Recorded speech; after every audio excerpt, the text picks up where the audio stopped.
उसमें previous year paper बहुत ज्यादा मायने रखते हैं। ठीक है, कॉन्सेप्ट वही उठ के आता है। आज की क्लास हम स्टार्ट करते हैं।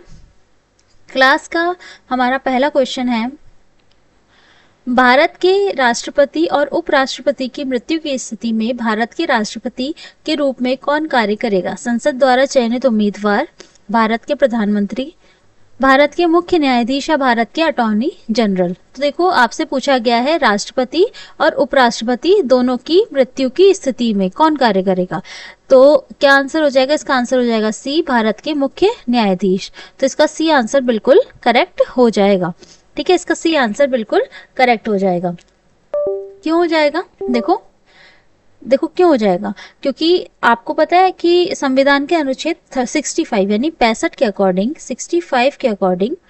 65 के अकॉर्डिंग क्या होगा कि अगर भारतीय संविधान में अगर राष्ट्रपति की मृत्यु हो जाती है, त्यागपत्र दे देते हैं या अथवा हटाए जाने की स्थिति में राष्ट्रपति का जो होगा पद खाली हो जाएगा। तो तब क्या होगा, राष्ट्रपति नहीं होंगे तो उपराष्ट्रपति उनका पद संभालेंगे। ठीक है, उपराष्ट्रपति राष्ट्रपति के पद का कार्यभार संभालेंगे। तो या तो राष्ट्रपति होंगे, ठीक है, या तो राष्ट्रपति कार्यभार संभालेंगे, या राष्ट्रपति नहीं होंगे तो उपराष्ट्रपति उस पद का कार्यभार संभालेंगे। और अगर उपराष्ट्रपति भी नहीं है, अवेलेबल नहीं है, तो इस टाइम पे जो उच्चतम न्यायालय के मुख्य न्यायाधीश हैं वो इस पद का कार्यभार संभालेंगे। और अगर वो भी नहीं है तो उसी न्यायालय के जो वरिष्ठतम न्यायाधीश होंगे वो इस पद का कार्यभार संभालेंगे। मतलब कहने का क्या था, राष्ट्रपति नहीं है, उपराष्ट्रपति नहीं है, भारत के मुख्य न्यायाधीश और मुख्य न्यायाधीश भी नहीं है, तो जो वरिष्ठतम न्यायाधीश रहेंगे वो उसका कार्यभार संभालेंगे। हमसे पूछा गया था राष्ट्रपति भी नहीं है, उपराष्ट्रपति भी नहीं है, तो कौन संभालेंगे? भारत के मुख्य न्यायाधीश इस पद का कार्यभार संभालेंगे। ठीक है, नेक्स्ट क्वेश्चन की तरफ बढ़े। नेक्स्ट क्वेश्चन की तरफ बढ़ते हैं। नेक्स्ट क्वेश्चन है वर्ष 1912 में बंगाल प्रेसिडेंसी से बिहार के अलग होने के उपलक्ष्य में दिनांक कितने को संपूर्ण राज्य में बिहार दिवस मनाया जाता है? मतलब सीधा क्वेश्चन हमसे पूछा गया है कि बिहार दिवस कब मनाया जाता है। बिहार दिवस के बारे में पूछा गया, कब मनाया जाता है? 22 मार्च को मनाया जाता है, यानी डी इसका बिल्कुल करेक्ट आंसर हो जाएगा। ठीक है, बिहार दिवस कब मनाया जाता है? 22 मार्च को मनाया जाता है। नेक्स्ट क्वेश्चन, राजस्थान के किस किले में जयमल और कल्ला सूरवीरों के सम्मान में छतरियां बनवाई गई थी, जिन्होंने वर्ष 1568 में सम्राट अकबर की घेराबंदी में अपने प्राण त्याग दिए थे? तो कुंभलगढ़ किला, आमेर किला, चित्तौड़गढ़ किला या रणथंभौर किला? तो कौन से किले में? चित्तौड़गढ़ के किले में जयमल और कल्ला शूरवीरों के सम्मान में छतरियां बनवाई गई थी। ठीक है, तो क्या आंसर हो जाएगा? सी इसका बिल्कुल सही आंसर हो जाएगा। नेक्स्ट क्वेश्चन, भगवान राम पर केंद्रित भक्ति आंदोलन के अग्रदूत कौन थे? नामदेव, रामानंद, जयदेव और विवेकानंद। क्या आंसर हो जाएगा? ए, बी, सी या डी? तो क्या आंसर हो जाएगा? बी इसका सही आंसर हो जाएगा। भगवान राम पर केंद्रित भक्ति आंदोलन के भगवान राम पर केंद्रित तो कौन थे? रामानंद। ठीक है, बी सही आंसर हो जाएगा। नेक्स्ट क्वेश्चन, जात और सवार निम्नलिखित में से किस प्रशासनिक प्रणाली से संबंधित है? ये दो शब्द हैं, जात और सवार। तो आपको बताना है ये दोनों शब्द किस प्रशासनिक प्रणाली से संबंधित है। जमींदारी प्रणाली, इक्तेदारी प्रणाली, मनसबदारी प्रणाली या जोतदार प्रणाली? तो क्या आंसर हो जाएगा? सी इसका बिल्कुल सही आंसर हो जाएगा, मनसबदारी प्रणाली। एक बार ये देख लेते हैं कि जात शब्द क्या है और सवार शब्द क्या है, क्योंकि आपसे नेक्स्ट टाइम हो सकता है ये क्वेश्चन पूछ लिया जाए कि मनसबदार प्रणाली में जात शब्द का इनमें से कौन सा अर्थ सही है। तो आपको पता होना चाहिए जात का तात्पर्य क्या है और सवार का तात्पर्य क्या है। दोनों शब्द आपको मनसबदारी प्रणाली में मिलते हैं। और जात का जो अर्थ होता है वो होता है किसी व्यक्ति के व्यक्तिगत पद, यानी जो उसका अपना पद है, एवं वेतन व प्रतिष्ठा। ठीक है, तो व्यक्तिगत पद, वेतन व प्रतिष्ठा से संबंधित ये शब्द है। ठीक है, इसी के साथ अगर हम सवार की बात करें सवार, ये क्वेश्चन अच्छा क्वेश्चन है, आता है। सवार की हम बात करें तो जो सवार शब्द है उसका तात्पर्य मनसबदार को प्रदान किए गए घुड़सवार दस्तों की संख्या से था। मतलब मनसबदार को प्रदान किए गए घुड़सवार दस्तों की संख्या, ठीक है। नेक्स्ट क्वेश्चन की तरफ बढ़ते हैं। नेक्स्ट क्वेश्चन है हमारा, यदि भारत के राष्ट्रपति त्यागपत्र देना चाहते हैं तो वे अपना त्यागपत्र किन्हें देंगे? देखो ये क्वेश्चन बहुत इंपॉर्टेंट है आपके एग्जाम के लिए, बहुत ज्यादा, क्योंकि बहुत ज्यादा टफ क्वेश्चन आपके एग्जाम में नहीं आते हैं। तो ये क्वेश्चन बहुत अच्छा क्वेश्चन है। तो आपने बताना है कि राष्ट्रपति अगर त्यागपत्र देना चाहेंगे तो किन्हें देंगे? भारत के मुख्य न्यायाधीश को, भारत के उपराष्ट्रपति को, भारत के मुख्य चुनाव आयुक्त को, या भारत के प्रधानमंत्री को? तो किन्हें देंगे? भारत के उपराष्ट्रपति को। तो 20 का सही आंसर हो जाएगा, ठीक है। 56 का भी सही आंसर हो जाएगा। नेक्स्ट क्वेश्चन है आपका, विवेकानंद रॉक मेमोरियल कहाँ स्थित है? अंडमान में, श्रीनगर में, कन्याकुमारी में, या लद्दाख में? तो विवेकानंद रॉक मेमोरियल, यानी जिसे विवेकानंद स्मारक शिला भी कहते हैं, ये कहाँ पर स्थित है? ये है कन्याकुमारी में, तमिलनाडु राज्य के कन्याकुमारी में, ठीक है। तो सी इसका बिल्कुल सही आंसर हमारा हो जाएगा, ठीक है। देखो ये पिक्चर है, यहाँ पे कन्याकुमारी में ये स्थित है, और ये आप देख रहे हो ये समुद्र के में स्थित एक स्मारक है। देखिए समुद्र दिख रहा है ना आसपास, ये समुद्र में स्थित एक स्मारक है। अच्छा, इसकी स्थापना कब हुई थी? 1970 में, ठीक है, 1970 में। ओके, नेक्स्ट क्वेश्चन पे आते हैं। नेक्स्ट क्वेश्चन है हमारा, सुनामी के कारण होता है। सुनामी किसके कारण होती है? पानी के नीचे ज्वालामुखी गतिविधि, निम्न वायुमंडलीय दबाव, भूमिगत चट्टानों का अचानक टूटना, तेज हवाओं द्वारा पानी को तट पर फेंकना। सुनामी किसके द्वारा होती है? तो इसका सही आंसर हमारा क्या हो जाएगा? इसका सही आंसर हमारा हो जाएगा पानी के नीचे ज्वालामुखी गतिविधियां। ए इसका बिल्कुल सही आंसर हो जाएगा, ठीक है।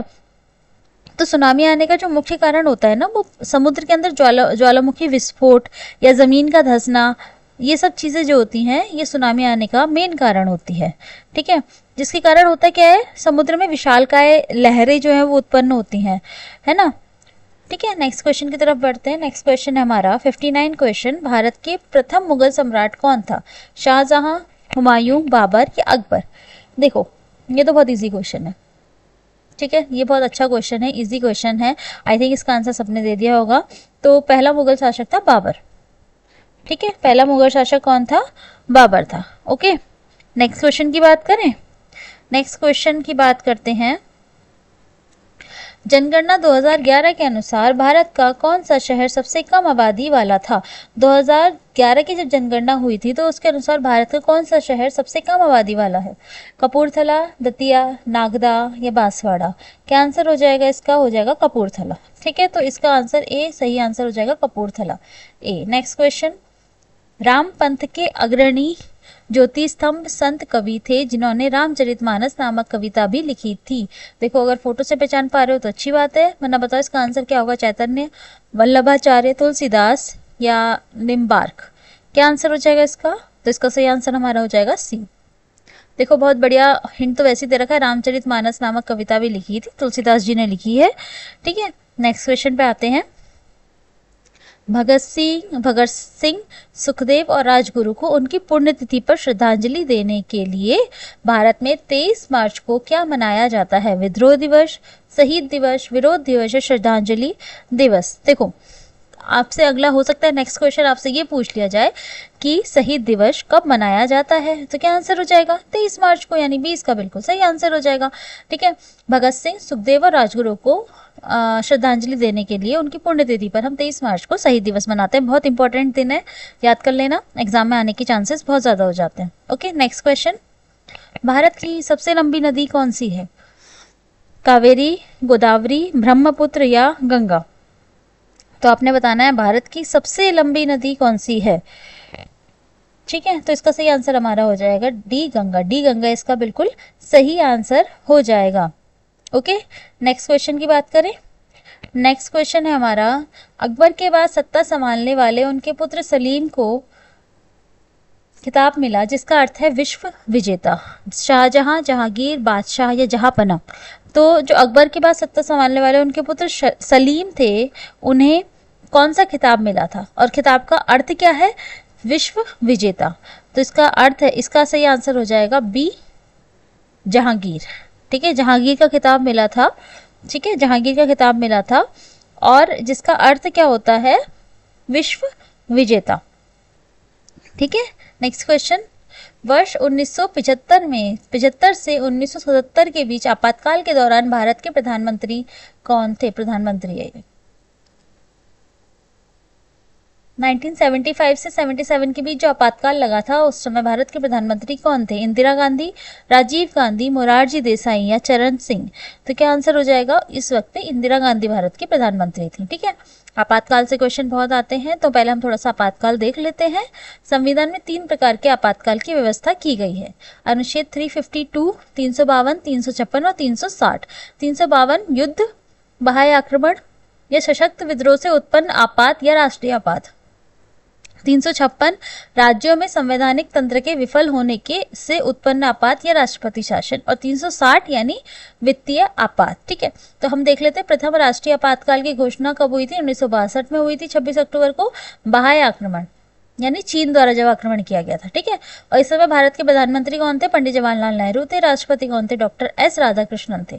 ठीक है, इसकी उद्घोषणा 10 जनवरी 1968 को वापस लिया गया। द्वितीय आपातकाल की बात करते हैं। इसकी उद्घोषणा हुई थी 3 दिसंबर 1971 में हुई थी।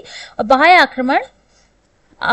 आक्रमण यानी पाकिस्तान द्वारा आक्रमण के आधार पर की गई थी। इस समय भारत के प्रधानमंत्री श्रीमती इंदिरा गांधी और राष्ट्रपति वीवी गिरी थे। हमसे ये पूछा गया था कि जो 71 के टाइम पे हुआ था उस समय प्रधानमंत्री कौन थी। ठीक है, अगला क्वेश्चन आ सकता है मे बी कि जब 62 के टाइम हुआ था उस समय प्रधानमंत्री कौन थे या किसने आक्रमण किया था, है ना। कई सारे क्वेश्चन बन सकते हैं, तो हम पूरा कॉन्सेप्ट ही रिवाइज करते हुए चलेंगे।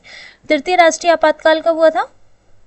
26 जून 1975 को प्रधानमंत्री इंदिरा गांधी ने बिना मंत्रिमंडल के परामर्श के आंतरिक अशांति के आधार पर की गई थी। इस समय भारत के राष्ट्रपति फखरुद्दीन अली अहमद थे। इस आपातकाल को 1977 में वापस ले लिया गया। ठीक है, हो गया पूरा कॉन्सेप्ट रिवाइज। नेक्स्ट क्वेश्चन पे चलते हैं। 66 क्वेश्चन। 66 क्वेश्चन है हमारा। लॉर्ड कर्जन द्वारा प्रकल्पित विक्टोरिया मेमोरियल शहर की चरमोत्कर्ष वास्तुकला का प्रतिनिधित्व करता है। कहने का मतलब ये है, लॉर्ड कर्जन ने जो बनाया था विक्टोरिया मेमोरियल, ये कहाँ पर स्थित है? जयपुर, कोलकाता, मुंबई या दिल्ली? तो क्या आंसर हो जाएगा? इसका सही आंसर हमारा हो जाएगा क्या सही आंसर हो जाएगा इसका? विक्टोरिया मेमोरियल कहाँ पर है? कोलकाता में है। ठीक है, तो बी इसका बिल्कुल सही आंसर हो जाएगा। देखो ये रहा विक्टोरिया मेमोरियल। ओके, और ये देखो विक्टोरिया मेमोरियल, देखो बढ़िया है ना। विक्टोरिया मेमोरियल हॉल, ये सिर्फ विक्टोरिया मेमोरियल या इसे विक्टोरिया मेमोरियल हॉल कह सकते हैं या विक्टोरिया मेमोरियल भी कह सकते हैं। भारतीय राष्ट्र पश्चिम बंगाल के कोलकाता नगर में स्थित एक ब्रिटिश कालीन स्मारक है। 1906 से 1921 के बीच निर्मित यह स्मारक इंग्लैंड की तत्कालीन साम्राज्ञी महारानी विक्टोरिया को समर्पित है। इस स्मारक में विविध शिल्पकलाओं का सुंदर मिश्रण है। ठीक है, नेक्स्ट क्वेश्चन पे आते हैं। 67 पियरे क्यूरी ने हेनरी बैक्यूरेल और अपनी पत्नी मैरी क्यूरी के साथ किस से संबंधित खोजों के लिए वर्ष 1903 में भौतिकी में प्राप्त नोबेल पुरस्कार साझा किया था। क्वेश्चन आपसे पूछ रहा है कि जो फिजिक्स में नोबेल पुरस्कार मिलता है ना, तो 1903 में पियरे क्यूरी, हेनरी बैक्यूरेल और उनकी वाइफ मैरी क्यूरी, इन तीनों को मिला था। उन्होंने क्या खोजा था जो उन्हें 1903 में फिजिक्स में नोबेल पुरस्कार यानी नोबेल प्राइज मिला था? ऊष्मागतिकी, दर्पण छवियां, रेडियो धर्मिता या एक्सरे? तो क्या आंसर हो जाएगा इसका? सही आंसर हो जाएगा रेडियो एक्टिविटी या रेडियो धर्मिता। दोनों एक ही बात है, रेडियो धर्मिता भी कहते हैं, रेडियो एक्टिविटी भी कहते हैं। इसके लिए इन्हें मिला था नोबेल अवार्ड, नोबेल पुरस्कार। ठीक है, देखो रेडियो धर्मिता की खोज फ्रांस के वैज्ञानिक हेनरी बैक्यूरेल ने 1896 में यूरेनियम और यूरेनियम के लवणों के स्वतः निकलने वाली किरणों के रूप में की थी। मतलब यूरेनियम है यहाँ पर हमारे पास, इससे अपने आप ही रेज निकल रही हैं। ठीक है, तो इन्होंने बताया था कि यूरेनियम और यूरेनियम के लवणों से स्वतः निकलने वाली किरणों के रूप में की थी। इन किरणों को बैक्यूरेल किरणें कहा गया। जो निकल रही है इन्हें कहा गया, ये जो रेज निकल रही है कि बैक्यूरेल रेज है। क्यों नाम क्यों रखा गया? क्योंकि बैक्यूरेल ने खोजी थी। ठीक है, मैडम क्यूरी और उनके पति पियरे क्यूरी ने यह सुझाव दिया कि यूरेनियम और इसके यौगिक से बैकुरल किरणें यानी जो अदृश्य किरणें थी का निकलना एक स्वतः परमाणु जनित क्रिया है और यह विशिष्ट गुण यूरेनियम की रासायनिक स्थिति और भौतिक अवस्था पर निर्भर नहीं करता है। मैडम क्यूरी और उनके पति पियरे क्यूरी ने यूरेनियम के खनिज पिच ब्लेंड से रेडियम नामक अत्यंत रेडियोधर्मी तत्व की खोज की थी। किसकी खोज की थी इन दोनों ने, इन तीनों ने, कि पिच ब्लेंड जो खनिज होता है ना, यूरेनियम का जो खनिज होता है पिच ब्लेंड, उससे रेडियम नामक अत्यंत रेडियोधर्मी तत्व की खोज की थी। ठीक है, तो आप देखो नोबेल प्राइज जो 1903 में मिला था उसका शेयर था 1/2, आधा जो प्राइज शेयर था वो 1/2 बैकेरल के लिए, 1/4 ऑफ क्यूरी के लिए, 1/4 मैरी क्यूरी के लिए। ठीक है, ओके, पूरा कॉन्सेप्ट रिवाइज कर लिया हमने। नेक्स्ट क्वेश्चन, तब एक डैश तब होता है जब किसी सरकार का कुल व्यय उस आय से अधिक होता है जो उधार के पैसों को छोड़कर उत्पन्न होती है। चालू खाता घाटा, बचत घाटा, राजस्व घाटा या राजकोषीय घाटा। तो आपका इसका सही आंसर हमारा क्या हो जाएगा, किस तरीके का घाटा होता है ये होता है राजकोषीय घाटा। तो डी इसका सही आंसर हो जाएगा। मतलब क्या है कि जब सरकार का कुल व्यय उसकी कुल आय की तुलना में अधिक हो जाए, मतलब व्यय तो ज्यादा हो रहा है, आय कम हो रही है, मतलब कम मिल रहा है, कम आ रहा है, कम कमा रहे हैं, पर खर्चा बहुत ज्यादा हो रहा है। इस स्थिति में सरकार के कुल व्यय और कुल आय के अंतर को सरकार का राजकोषीय घाटा कहते हैं। ठीक है, राजकोषीय घाटा कहते हैं। सर, राजस्व की कमी को पूरा करने के लिए उधार ली गई धनराशि को इसमें शामिल नहीं किया जाता। ठीक है, क्योंकि इसमें पहले ही बोल दिया है कि उधार के पैसों को छोड़ के, मतलब उधार का पैसा हमने शामिल नहीं करना है। ठीक है, तो जब सरकार का कुल व्यय आय से अधिक होगा, मतलब कमा हम कम रहे हैं, खर्चा हमारा ज्यादा हो रहा है। ठीक है, और उधार हमने लेना नहीं है, तो इस तरीके का जो व्यय होता है, जो घाटा होता है, कि घाटा ही हो रहा है ना, जब हमारे पास आ कम रहा है, ज्यादा रहा है, तो ये घाटा हो गया। और इस तरीके का घाटा होता है राजकोषीय घाटा। इसका फॉर्मूला देख लेते हैं हम। राजकोषीय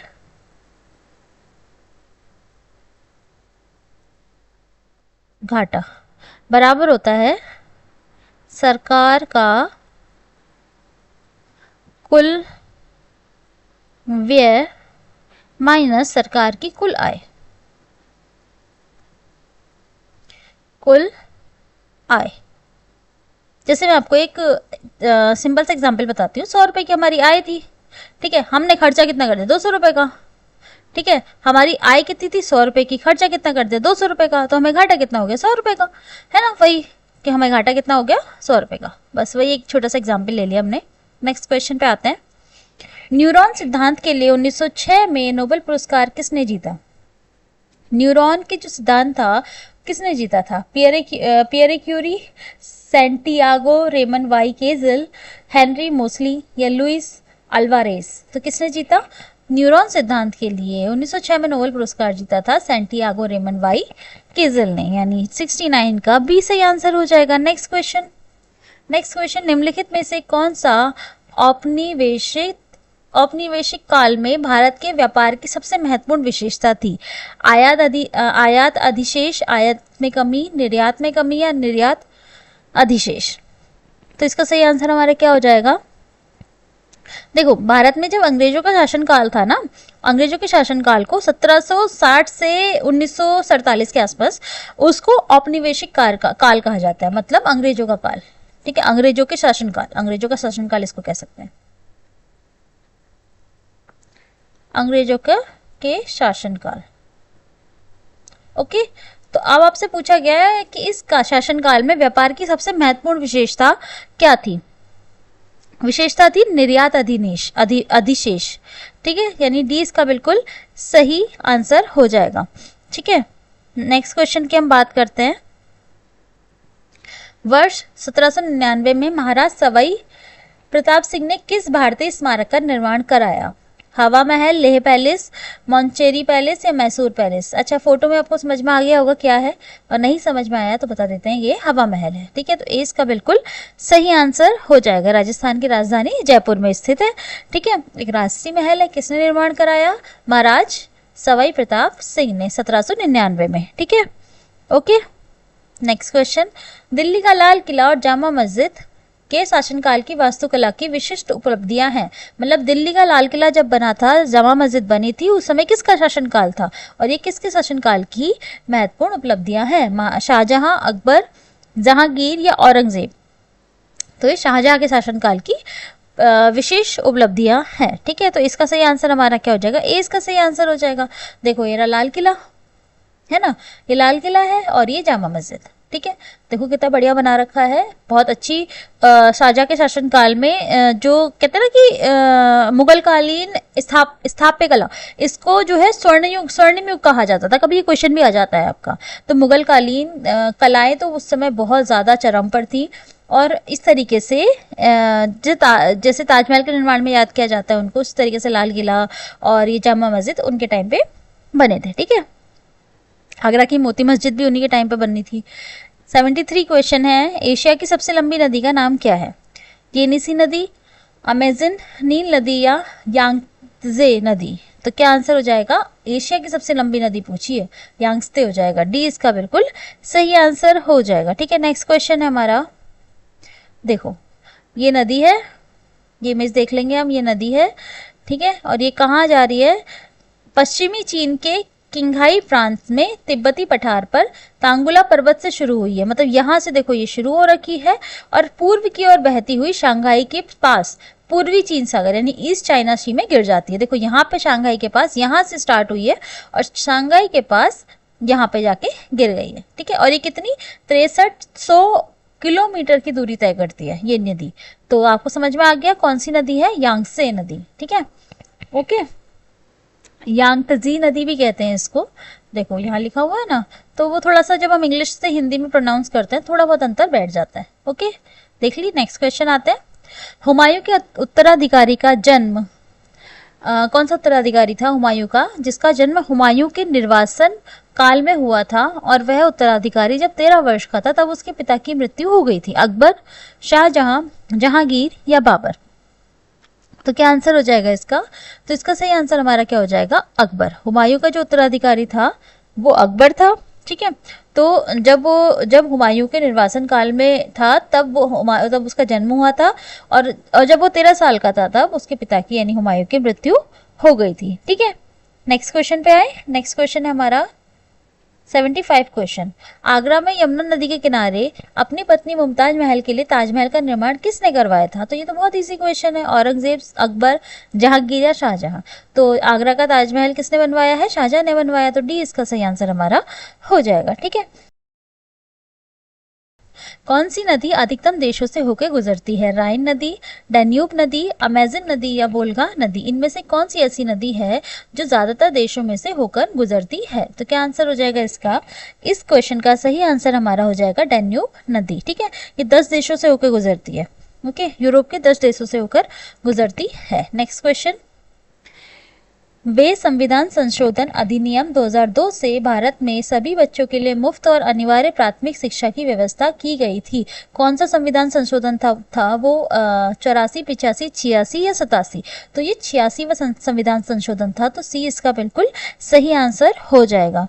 86वें संविधान संशोधन जो 2002 में हुआ था के तहत संविधान के मौलिक अधिकारों में अनुच्छेद 21A को जोड़ा गया, जिसके तहत 6 से 14 साल के आयु के जो बच्चे हैं उनका निःशुल्क और अनिवार्य शिक्षा का प्रावधान किया गया। ठीक है, next question. Hindustan socialist Republic association HSRA का गठन वर्ष में अंग्रेजों को उखाड़ फेंकने के उद्देश्य से किया गया था। HSRA का गठन किस वर्ष किया गया? 1921, 1922, 1930 या 1928 में? तो HSRA का जो गठन है वो किस वर्ष हुआ था? 1928 में हुआ था। ठीक है, 1928 में हुआ था। तो डी इसका बिल्कुल सही आंसर हो जाएगा। ठीक है, ये क्या था? ये क्रांतिकारी संगठन था जिसमें चंद्रशेखर आजाद, भगत सिंह, सुखदेव और रामप्रसाद बिस्मिल आदि जो थे ये प्रमुख व्यक्ति थे और इनका जो उद्देश्य था वो अंग्रेजों को भारत से उखाड़ फेंकने का था। ठीक है, हिंदुस्तान सोशलिस्ट रिपब्लिक एसोसिएशन। ठीक है, ओके, नेक्स्ट क्वेश्चन पे आए। नेक्स्ट क्वेश्चन हमारा, निम्नलिखित में से पाकिस्तान का सबसे व्यस्त समुद्री बंदरगाह कौन सा है? केटी का बंदरगाह, ग्वादर का बंदरगाह, कराची का बंदरगाह या कासिम का बंदरगाह?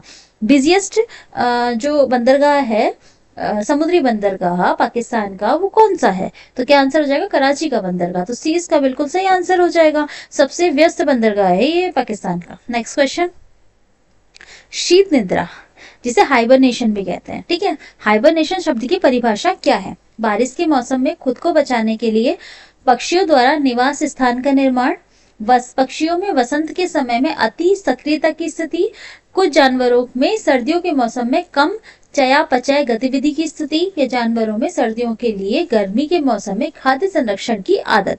तो डायरेक्ट डेफिनेशन पूछिए हाइबरनेशन यानी शीत निद्रा की, ठीक है। थोड़ा सा आपको अगर अंदाजा भी आप लगाना चाहे, शीत मतलब होता है सर्दियों का मौसम, निद्रा मतलब सोना एक तरीके से, तो कहीं ना कहीं सर्दियों के मौसम से रिलेटेड कुछ होगा, है ना।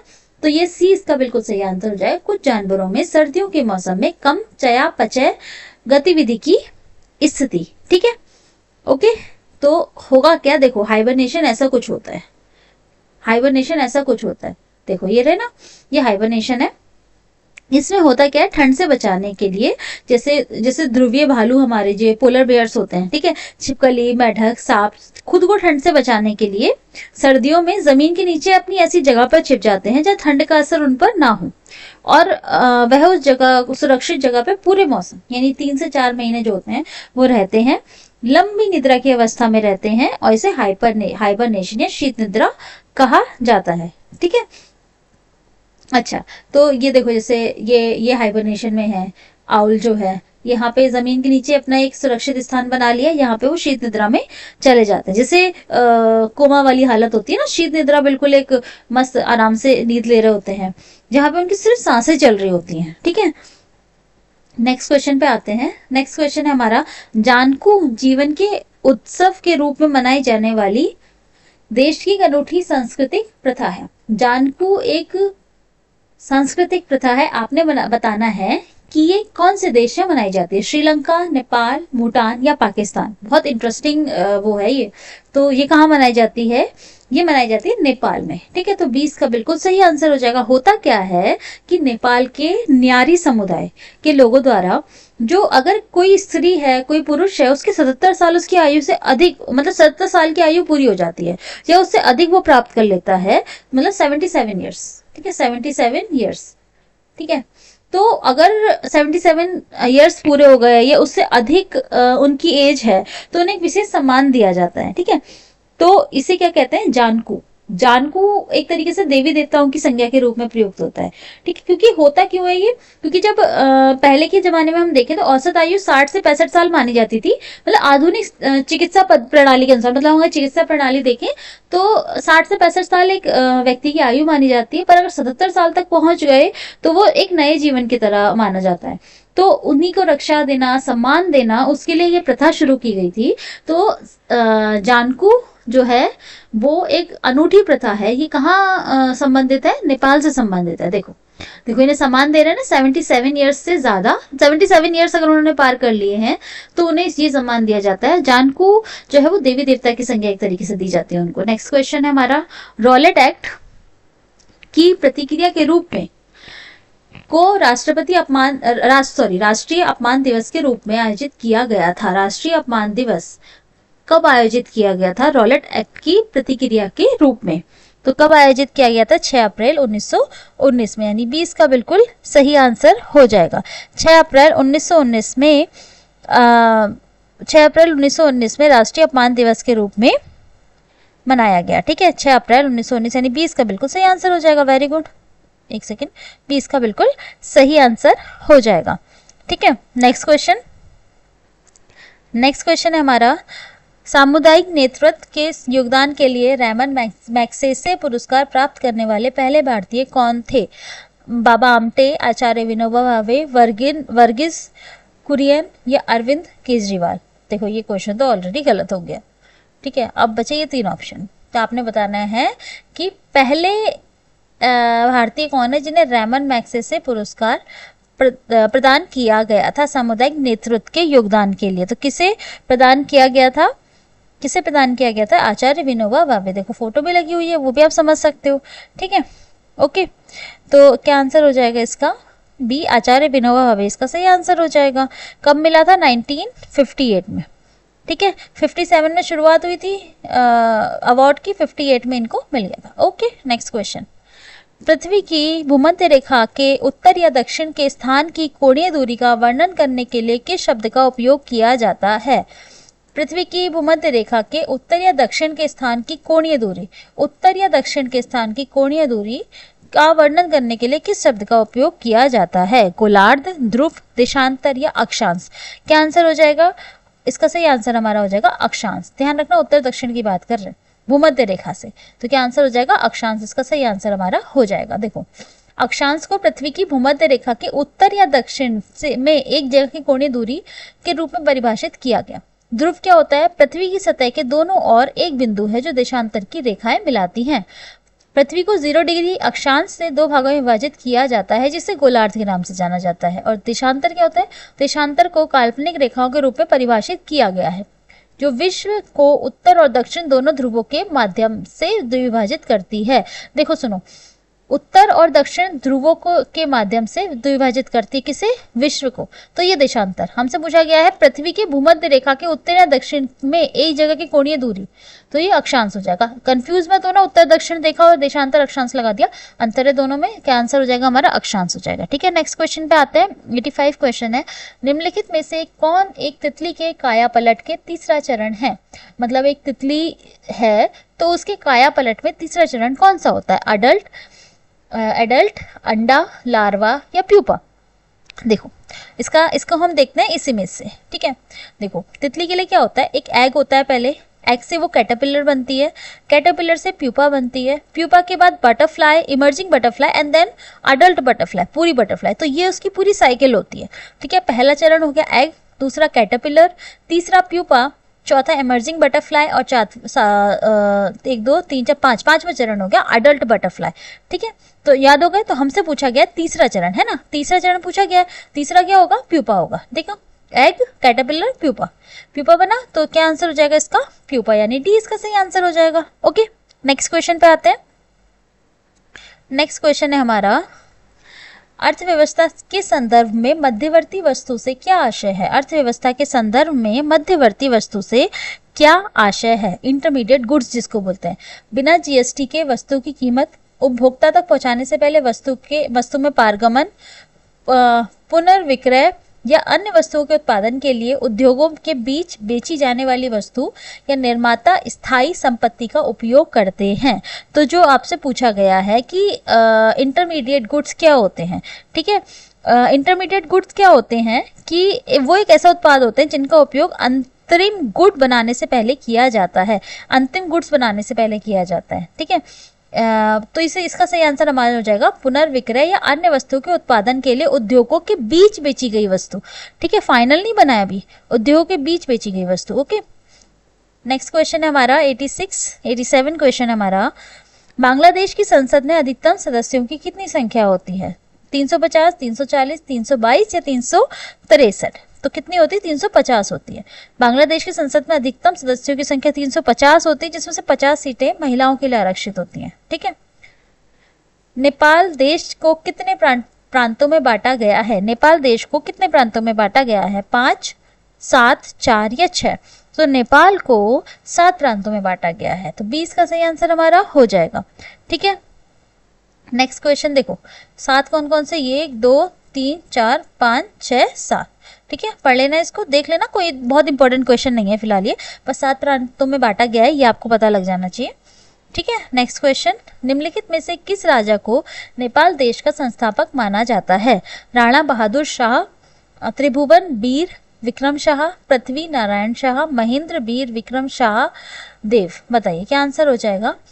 तो किस राजा को नेपाल देश के संस्थापक के रूप में माना जाता है? फाउंडर ऑफ मॉडर्न नेपाल कौन है? पृथ्वी नारायण शाह, यानी क्या आंसर हो जाएगा? सी इसका बिल्कुल सही आंसर हो जाएगा। सी इसका बिल्कुल सही आंसर हो जाएगा। ओके, नेक्स्ट क्वेश्चन पे आए। नेक्स्ट क्वेश्चन है हमारा, पाकिस्तान की कौन सी जनजाति वाजिरी नृत्य नामक पारंपरिक नृत्य करती है? देखो ये इमेज लगा रखी है, वाजिरी नृत्य इस कॉस्ट्यूम में होता है, ऐसे होता है। कौन सी जनजाति करती है? सिंधी, बलूच, पश्तून या बहुई? तो जो ये वजीरी नृत्य है वो पश्तून जनजाति का पारंपरिक नृत्य है। ठीक है, सी इसका बिल्कुल सही आंसर हो जाएगा। ठीक है, नेक्स्ट क्वेश्चन पे आते हैं। 1920 का खिलाफत आंदोलन के खिलाफ किए गए अन्याय के विरुद्ध एक विरोध के रूप में आयोजित किया गया था। जो 1920 का खिलाफत आंदोलन था वो किसके खिलाफ किए गए अन्याय के विरोध के रूप में आयोजित किया गया था? तुर्की, मिस्र, अफगानिस्तान या इराक? तो तुर्की के खिलाफ, है ना। तो ए इसका बिल्कुल सही आंसर हो जाएगा। जो खिलाफत आंदोलन था तुर्की के खिलाफ ब्रिटेन के आक्रमण एवं खलीफा के पद को समाप्त किए जाने के विरोध में चलाया गया था। ठीक है, नेक्स्ट क्वेश्चन। अटल टिंकरिंग लैब्स निम्नलिखित में से किस संस्था द्वारा की गई पहल है? राष्ट्रीय आयुष मिशन, केंद्रीय माध्यमिक शिक्षा बोर्ड, भारतीय रिजर्व बैंक या नीति आयोग? अटल टिंकरिंग लैब्स तो किसने शुरू करी? नीति आयोग ने शुरू करी। तो डी इसका बिल्कुल सही आंसर हो जाएगा। ठीक है, नेक्स्ट क्वेश्चन 93 क्वेश्चन। अर्थव्यवस्था की एक ऐसी स्थिति को क्या कहा जाता है जिसमें एक खरीदार और कई विक्रेता होते हैं? मतलब एक खरीदार होगा और कई विक्रेता होंगे। तो एकाधिकार, अल्पाधिकार, एक क्रेता बाजार या पूर्ण प्रतियोगिता? तो क्या आंसर हो जाएगा इसका? इसका सही आंसर हमारा क्या हो जाएगा? एक क्रेता बाजार। ठीक है, क्योंकि हमसे बोला गया है एक खरीदार होगा और कई विक्रेता होंगे, तो वो क्या होगा? एक क्रेता बाजार। ठीक है, एकाधिकार क्या होगा? बाजार की कैसी व्यवस्था हो जाएगी जिसमें विक्रेता, जबकि मतलब एक विक्रेता होगा, मतलब एक विक्रेता होगा, कई सारे क्रेता होंगे, तो वो होगा एकाधिकार। एक ही का अधिकार हो गया। ठीक है, अच्छा, अल्पाधिकार क्या होगा? बाजार की ऐसी व्यवस्था जिसमें कुछ विक्रेता होंगे, कुछ क्रेता होंगे, अल्पाधिकार, थोड़ा थोड़ा सबका अधिकार। और पूर्ण प्रतियोगिता, बाजार की ऐसी व्यवस्था जिसमें अनेक क्रेता और अनेक विक्रेता होंगे। ठीक है, अच्छा, हम थोड़ा सा एक बार एक काम करते हैं, इसको साथ साथ लिख देते हैं ताकि आपको बाद में जब आप पीडीएफ पढ़ेंगे तो आपको थोड़ा सा आसानी रहेगी। एकाधिकार में क्या होता है? एकाधिकार में क्या होता है? जिसमें एक क्रेता, एकाधिकार में एक विक्रेता और कई क्रेता। ठीक है, ठीक है, एक विक्रेता, एक बेचने वाला और कई सारे खरीदने वाले क्रेता। ठीक है, अल्पाधिकार की बात करते हैं, कुछ विक्रेता कुछ क्रेता।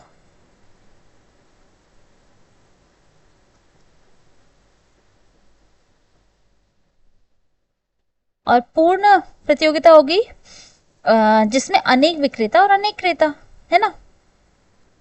अनेक विक्रेता, अनेक, ठीक है। अच्छा, इसको अगर आपको थोड़ा सा भी ऐसा लग रहा है कि किस तरीके से याद किया जाएगा, अल्पाधिकार तो समझ में आ गया होगा, पूर्ण अधिकार भी समझ में आ गया होगा। कंफ्यूजन किसमें होगा? एकाधिकार और एक क्रेता बाजार। एक क्रेता में भी कुछ नहीं होगा, एक ही क्रेता जिसमें होगा और एक विक्रेता होगा, मतलब सॉरी कई क्रेता होंगे, एक विक्रेता, सॉरी क्या कह रही हूँ, एक क्रेता होगा और कई विक्रेता होंगे, ये हमारा एक क्रेता बाजार हो जाएगा, एक क्रेता। ठीक है, और इसका जस्ट अपोजिट हो जाएगा एकाधिकार, जिसमें एक ही का अधिकार है, बस एक विक्रेता है। ठीक है, नेक्स्ट क्वेश्चन है 94। निम्नलिखित में से किस देश में दुनिया की सबसे बड़ी संसद है? चीन, यूके, जापान या इंडिया? तो सबसे बड़ी संसद कहाँ पर है? चीन में है, तो ए इसका बिल्कुल सही आंसर हो जाएगा। ठीक है, नेक्स्ट क्वेश्चन। निम्नलिखित में से कौन ए पैसेज टू इंग्लैंड पुस्तक के लेखक हैं? देखो, बुक है हमारी सामने लगी हुई है, इसके लेखक कौन है? वीएस नायपॉल, खुशवंत सिंह, सलमान रुश्दी, नीरज सी चौधरी। तो देखो हमें दिख रहा है नीरज सी चौधरी है, तो डी इसका सही आंसर हमारा हो जाएगा। अ पैसेज टू इंग्लैंड, देखो कुछ कुछ बुक्स जो होंगी ना इंपॉर्टेंट होती हैं, ठीक है, तो उनको देख लेना एक बार, वो आती हैं आपके एग्जाम में, ऐसे ही पूछी जाती हैं। ठीक है, silent valley national park Bharat के किस राज्य में स्थित है? Silent valley national park Bharat के किस राज्य में स्थित है? पश्चिम बंगाल, उत्तराखंड, मध्य प्रदेश या केरल? तो साइलेंट वैली नेशनल पार्क जो है वो केरल में स्थित है, पलक्कड़ जिले में, तो डी इसका सही आंसर हो जाएगा। नेक्स्ट क्वेश्चन है हमारा, महात्मा गांधी ने वर्ष में नेटल भारतीय कांग्रेस का गठन किस वर्ष किया था? नेटल भारतीय कांग्रेस, इसका गठन किस वर्ष किया था? 1854, 1863, 1894 या 1874? क्या आंसर हो जाएगा इसका? हो जाएगा आंसर 1894 में किया था, 1894 में। ठीक है, तो सी इसका बिल्कुल सही आंसर होगा। अच्छा, इसका उद्देश्य क्या था? नेटल भारतीय कांग्रेस का जो गठन हुआ था, इसका उद्देश्य था जो दक्षिण अफ्रीका में भारतीयों के साथ हो रहे नस्लीय भेदभाव को रोकना था। ठीक है, ओके। नेक्स्ट क्वेश्चन, बांग्लादेश मुक्ति युद्ध कब समाप्त हुआ? बांग्लादेश मुक्ति युद्ध कब समाप्त हुआ? 14 नवंबर 1971, 17 अक्टूबर 1971, 2 अक्टूबर 1974 या 16 दिसंबर 1971। तो बांग्लादेश मुक्ति युद्ध जो है वो कब समाप्त होता है? 16 दिसंबर 1971। तो डी इसका बिल्कुल सही आंसर हो जाएगा। ठीक है, नेक्स्ट क्वेश्चन, प्रथम एंग्लो बर्मी युद्ध का अंत पर हस्ताक्षर करने पर हुआ था। प्रथम एंग्लो बर्मी युद्ध का अंत कब हुआ था? पुरंदर की संधि, यंडाबो की संधि, तेतालिया की संधि या सालभाई की संधि? तो क्या आंसर हो जाएगा? यंडाबो की संधि। क्या आंसर हो जाएगा? यंडाबो की संधि। ओके, 20 का सही आंसर हो जाएगा। तो देखो अब इसको भी थोड़ा सा हम इलेबरेट करके देख लेते हैं ताकि बाद में अगर कभी आए। जो पुरंदर की संधि थी वो 1665 में हुई थी। और कब हुई थी? अंग्रेजों और मराठों के मध्य, है ना। ये आती है, बहुत क्वेश्चन आता है वाला, मराठों के मध्य। ठीक है, यंडाबो की संधि हमने देख ली, प्रथम एंग्लो बर्मी युद्ध का अंत। ठीक है, नेक्स्ट क्वेश्चन है तेतालिया की संधि। ये थी 1817 में। ठीक है, और क्या था? सिक्किम का राजा जो था चौग्यास और अंग्रेजों के मध्य में हुई थी। तो किसके मध्य हुई थी? चौग्यास, सिक्किम का राजा,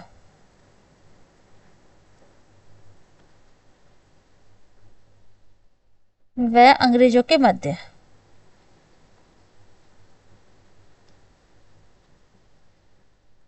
ठीक है, अब है सालभाई की संधि। ये हुई थी 1782 में अंग्रेजों और मराठों के बीच। ठीक है, कब? 1782 में अंग्रेजों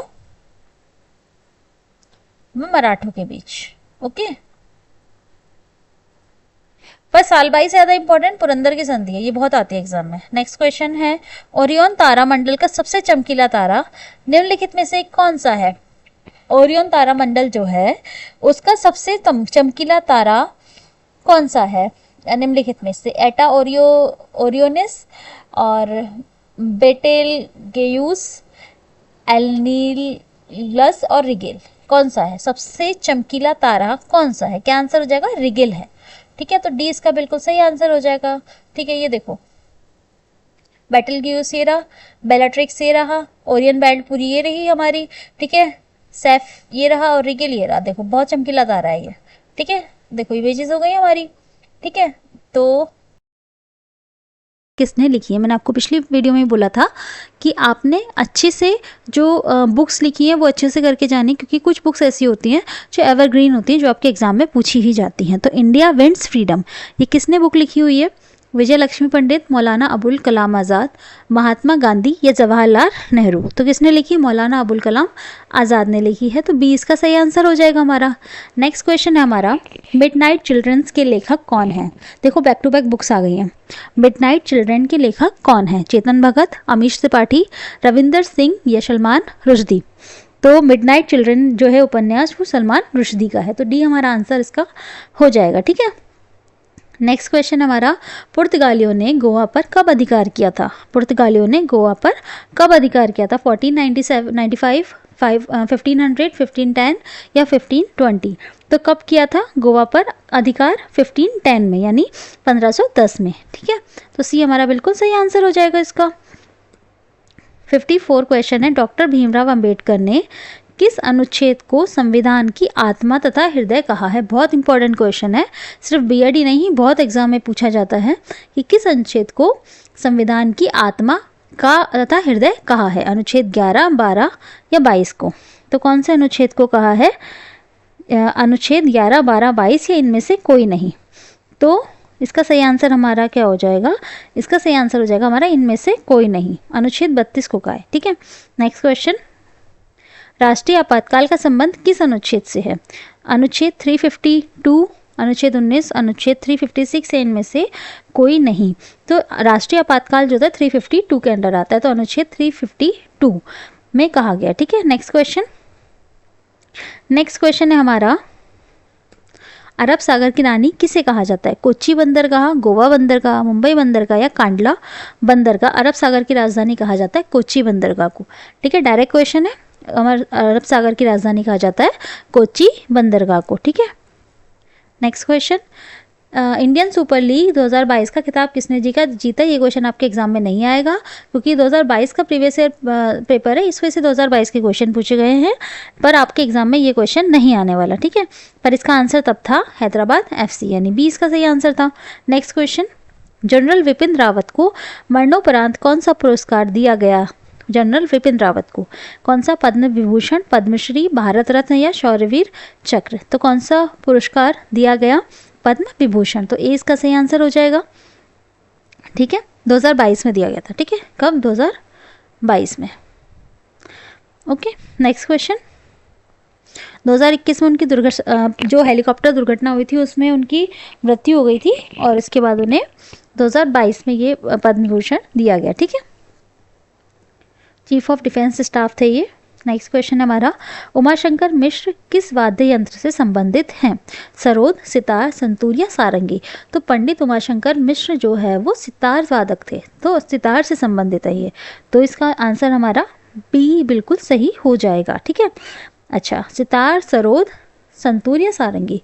तो हम देख लेते हैं नेक्स्ट स्लाइड पे कैसे दिखते हैं। देखो, ये रहे पंडित उमाशंकर मिश्र जी हैं और ये इनकी फ़ोटो सितार के साथ। इसके अलावा सरोद देखो ऐसा दिखता है, संतूर ऐसा दिखता है और सारंगी ऐसी दिखती है। ये इंस्ट्रूमेंट है, ये ऐसे दिखते हैं, ताकि आपको एक बार दिमाग में रहे कि अच्छा सितार होता क्या है या सरोद होता क्या है, थोड़ा एक माइंड में आ जाता है ना। तो ये हमारे ऐसे जो इंस्ट्रूमेंट है वो ऐसे दिखते हैं और ऐसे बजाए जाते हैं, ठीक है।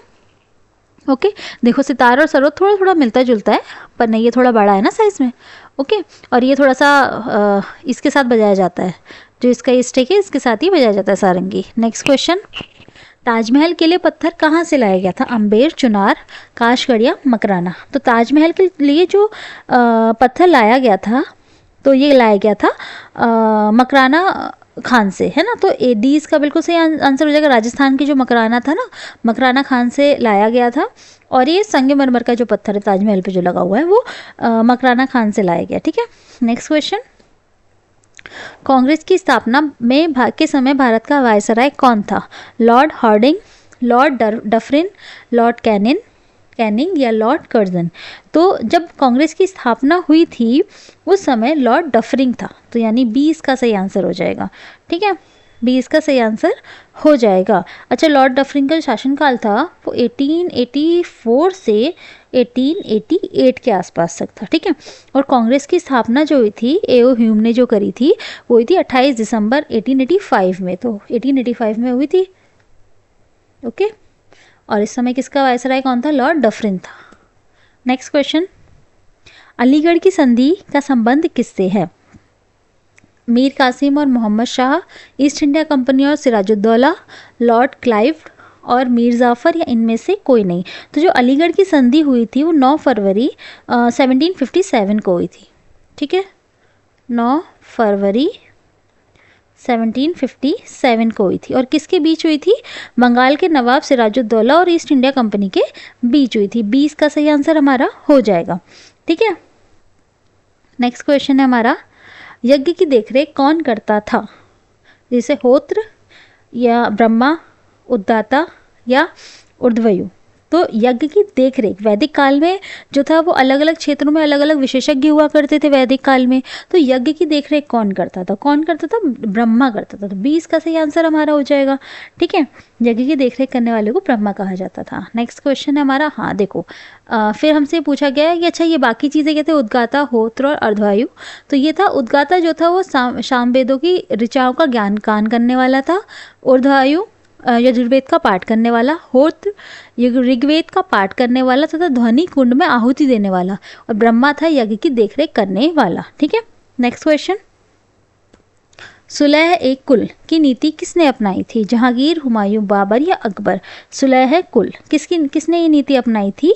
ये नीति अपनाई थी अकबर ने। तो डी इसका बिल्कुल सही आंसर हो जाएगा, ठीक है। अकबर ने क्या कहा था? अकबर ने सभी धर्मों की अच्छी बातें लेने का और ग्रहण करने का मार्ग अपनाया था, तो इसे सुलह कुल कहा जाता है। मतलब अच्छी बातें, अलग अलग धर्मों से अच्छी बातें ली जाए तो इसे सुलह कुल कहा जाता है, और ये किसने अपनाया था? अकबर ने अपनाया था, ठीक है। नेक्स्ट क्वेश्चन, इटली ने आक्रमण कर किस देश को जीता था?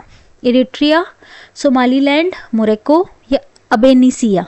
तो इटली ने आक्रमण कर कौन से देश को जीता था? मोरक्को को जीता था, ठीक है, तो सी इसका सही आंसर हो जाएगा हमारा।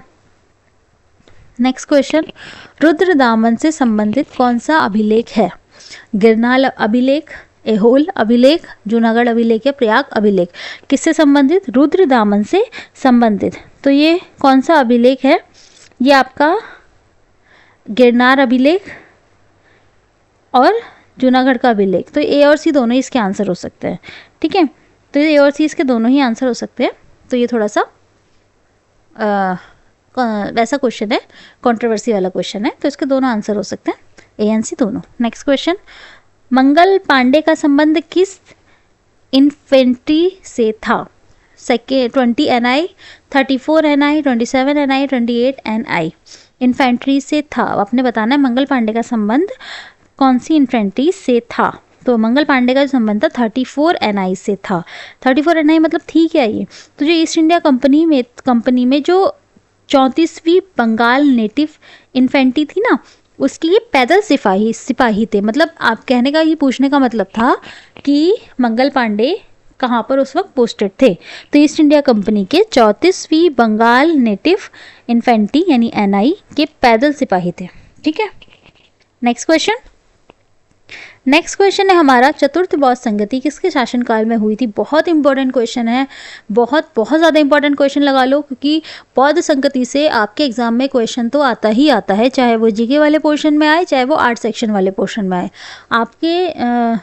आपसे कुछ भी पूछा जा सकता है। चारों बौद्ध संगतियाँ थी, स्पेशली चारों बौद्ध संगतियों में से कुछ भी पूछा जा सकता है। तो आपने बौद्ध संगतियाँ अच्छे से करके जानी है। अजातशत्रु, कालाशोक, अशोक या कनिष्क किसके शासनकाल में हुई थी? चतुर्थ बौद्ध संगति तो किसके शासनकाल में हुई थी? ये हुई थी कनिष्क के शासनकाल में। ठीक है, देखो आपने पढ़ना है, पहली बौद्ध संगति जो हुई थी उसका स्थान था राजगृह में हुई थी। समय तो फिर भी नहीं पूछा जाता, तो ये कोई इतना इंपॉर्टेंट नहीं है, पर एक बार देख लेना। फिर भी अध्यक्ष पूछा जा सकता है महाकश्यप, और किसके शासनकाल में हुई थी? अजातशत्रु के। अच्छा, इसके प्रमुख बिंदु क्या थे? युद्ध के शिष्य आनंद और उपाली उपस्थित थे। बुद्ध के शिष्य आनंद और उपाली उपस्थित थे। ठीक है, द्वितीय बौद्ध संगति वैशाली में हुई थी। साफ कमीर अध्यक्ष थे। अध्यक्ष भी इतने आसानी से नहीं पूछे जाते, पर हाँ शासक बहुत इंपॉर्टेंट है, आपके स्थान बहुत इंपॉर्टेंट है, संगति बहुत इंपॉर्टेंट है, बहुत ज़्यादा इंपॉर्टेंट है। और प्रमुख बिंदु भी पढ़ लेना। ठीक है, ये आपकी स्लाइड लगी हुई है, इसको आप अच्छे से पढ़ लेना। चाहे तो आप वीडियो रोक के पढ़ लीजिए, अदरवाइज आपको ये PDF ऐप पे मिलती है, तो ऐप में जाके आप ये PDF खोल सकते हैं, पढ़ सकते हैं। ठीक है, तो आपने बिल्कुल अच्छे से पढ़ना है। तो हमसे पूछा गया था चतुर्थ बौद्ध संगति के शासक किसके शासनकाल में हुई थी? कनिष्क के शासनकाल में हुई थी। अच्छा, ये इंपॉर्टेंट क्यों थी? चतुर्थ बौद्ध संगति कुंडलवन में हुई थी, और क्यों इंपॉर्टेंट थी? क्योंकि यहाँ पे जो बौद्ध धर्म था वो 2 पार्ट्स में डिवाइड हो गया था, हीनयान और महायान में। ठीक है, हीनयान और महायान में इसका विभाजन हो गया था चतुर्थ बौद्ध संगति के बाद, तो इसलिए ये ज़्यादा इंपॉर्टेंट थी। ठीक है, 3 के प्रमुख बिंदु फिर भी इतने इंपॉर्टेंट नहीं है, पर चौथी वाली के बहुत ज़्यादा इंपॉर्टेंट है, तो पढ़ लेना इसको अच्छे से। 69 क्वेश्चन है, स्वराज पार्टी का संबंध निम्न में से किस व्यक्ति से था? स्वराज पार्टी, महात्मा गांधी, बाल गंगाधर तिलक, CR दास या भगत सिंह? तो स्वराज पार्टी का संबंध निम्न में से किस व्यक्तित्व से था? किससे था? CR दास यानी चित्तरंजन दास से, यानी सी हमारा बिल्कुल सही आंसर हो जाएगा। ठीक है, स्वराज पार्टी की स्थापना चित्तरंजन दास और मोतीलाल नेहरू द्वारा इलाहाबाद में हुई थी। तो मोतीलाल नेहरू जी का नाम इसमें कहीं है नहीं, तो चित्तरंजन दास से इनका संबंध था, यानी CR दास से। ठीक है, ओके। नेक्स्ट क्वेश्चन, सांप्रदायिक निर्वाचन का जनक किसे माना जाता है? सांप्रदायिक निर्वाचन का जनक किसे माना जाता है? ये माना जाता है लॉर्ड मिंटो को। तो ए इसका सही आंसर हो जाएगा, ए इसका सही आंसर हो जाएगा। नेक्स्ट क्वेश्चन, निम्न में से कौन सुमेलित है? मतलब कौन सही लिखा हुआ है? भारतीय परिषद अधिनियम 1892, प्रतिनिधि सरकार की स्थापना, इसके अलावा ये बिल्कुल सही लिखा हुआ है। ठीक है, मार्ले मिंटो सुधार 1909, केंद्र में द्वैत शासन, नहीं ये गलत लिखा है, इसकी जगह होना चाहिए सांप्रदायिक निर्वाचन पद्धति की शुरुआत हुई थी मार्ले मिंटो सुधार में, सांप्रदायिक निर्वाचन पद्धति की शुरुआत हुई थी। ठीक है, फिर ये भी गलत लिखा हुआ है, वैसे हमें तो सही मिल गया, हमें तो सही चाहिए था, पर हम फिर भी देख लेते हैं। मोंटेग्यू चेम्सफोर्ड सुधार 1990 में जब हुआ था, तो इसमें क्या हुआ था? प्रांतों में द्वैत विभाजन, यानी इसका आंसर ये सही दे रखा है। ठीक है, तो ये भी गलत हो जाएगा हमारा। भारतीय शासक अधिनियम 1935 जो था उसमें प्रांतों में द्वैत शासन की समाप्ति कर दी गई थी और केंद्र में द्वैत शासन स्थापित किया गया था, यानी इसका आंसर हो जाएगा हमारा ये वाला। ठीक है, और तो इसको ठीक है, तो ये भी गलत हो गया और ये भी गलत हो गया। ये हमारा हो जाएगा ये वाला, और माल्य मिंटो सुधार था हमारा सांप्रदायिक वाला यानी ये वाला, और ये हमारा प्रांतों के द्वैत वाला। ओके, तो हमारा सही आंसर क्या हो जाएगा? ए हो जाएगा। नेक्स्ट क्वेश्चन, राष्ट्रीय ध्वज का डिजाइन किसने तैयार किया था? पिंगली वेंकैया, श्यामलाल गुप्त, रामसुंदर भंडारी या भिकाजी कामा? तो जो राष्ट्रीय ध्वज है उसका जो डिज़ाइन है वो किसने तैयार किया था? राष्ट्रीय ध्वज का डिज़ाइन तैयार किया था पिंगली वेंकैया ने, यानी ए इसका बिल्कुल सही आंसर हो जाएगा। ठीक है, नेक्स्ट क्वेश्चन, 6 अगस्त 1942 तथा 9 अगस्त 1945 को क्रमशः जापान के हिरोशिमा और नागासाकी पर जो परमाणु बम गिराए गए थे उसमें कौन सी अभिक्रिया हुई थी? मतलब उसमें संलयन हुआ था, उसमें विस्फोट हुआ था, उसमें विखंडन हुआ था या उसमें ऑक्सीडेशन हुआ था? देखो, जो बम गिराए गए थे, ठीक है, ऑक्सीडेशन तो बिल्कुल नहीं हुआ था। थोड़ी बहुत आप अगर आपको साइंस थोड़ी बहुत भी आती होगी तो आप समझ सकते हैं ऑक्सीडेशन नहीं हुआ था। आपको लगेगा विस्फोट हुआ था, पर नहीं, विस्फोट भी नहीं हुआ था। हुआ क्या था कि जो हमारा जो नाभिक होता है, जैसे एक ही नाभिक है, ठीक है, नाभिक है वो क्या होता है, जैसे कोई एक ये न्यूक्लियस है, नाभिक है, ठीक है, तो जब नाभिक होता है वो ये 2 या 2 से अधिक नाभिकों में टूट जाता है। ठीक है, ये बड़ा था, ये छोटे छोटे 2-2 नाभिकों में टूट गया। ठीक है, तो इस जो घटना को कहते हैं नाभिकीय विखंडन। ठीक है, इससे बहुत सारी एनर्जी रिलीज होती है और जो वो एनर्जी रिलीज हुई थी ना उसी ने यहाँ पे विस्फोट किया, तो उसने यहाँ पे बहुत ज़्यादा नुकसान किया गया था। तो जो बम गिरे थे ना वहाँ पे विखंडन की प्रक्रिया हुई थी। परमाणु बम में विखंडन की, मतलब बड़ा नाभिक जो था वो छोटे छोटे नाभिक में टूट गया था, इसे कहते हैं परमाणु विखंडन। ठीक है, तो इसका सही आंसर हमारा क्या हो जाएगा? नाभिकीय विखंडन। तो हमारा सी इसका बिल्कुल सही आंसर हो जाएगा। ठीक है, ओके, नेक्स्ट क्वेश्चन, अलकनंदा तथा भागीरथी नदी कहाँ आकर मिलती है? विष्णुप्रयाग, नंदप्रयाग, देवप्रयाग या रुद्रप्रयाग? बहुत अच्छा क्वेश्चन है। अलकनंदा भागीरथी कहाँ मिलती है? देवप्रयाग में मिलती है। ठीक है, और देवप्रयाग कहाँ स्थित है? उत्तरांचल राज्य में है, उत्तराखंड राज्य में है। ओके, तो देवप्रयाग यानी हमारा सी बिल्कुल सही हो जाएगा। ये देखो, अलकनंदा और भागीरथी नदी दोनों मिल रही हैं। देखो कितना सुंदर नज़ारा है, देखो अलग ही पता लग रहा है ना दोनों नदियाँ। ओके, तो ये हमारा देवप्रयाग हो गया। नेक्स्ट क्वेश्चन, जकोटा त्रिकोण से संबंधित देश हैं। जकोटा त्रिकोण से संबंधित जो देश हैं वो कौन कौन से? दक्षिण कोरिया, वियतनाम, जापान, उत्तर कोरिया, जापान, वियतनाम, चीन, जापान, वियतनाम या चीन, ऑस्ट्रेलिया, इंडोनेशिया।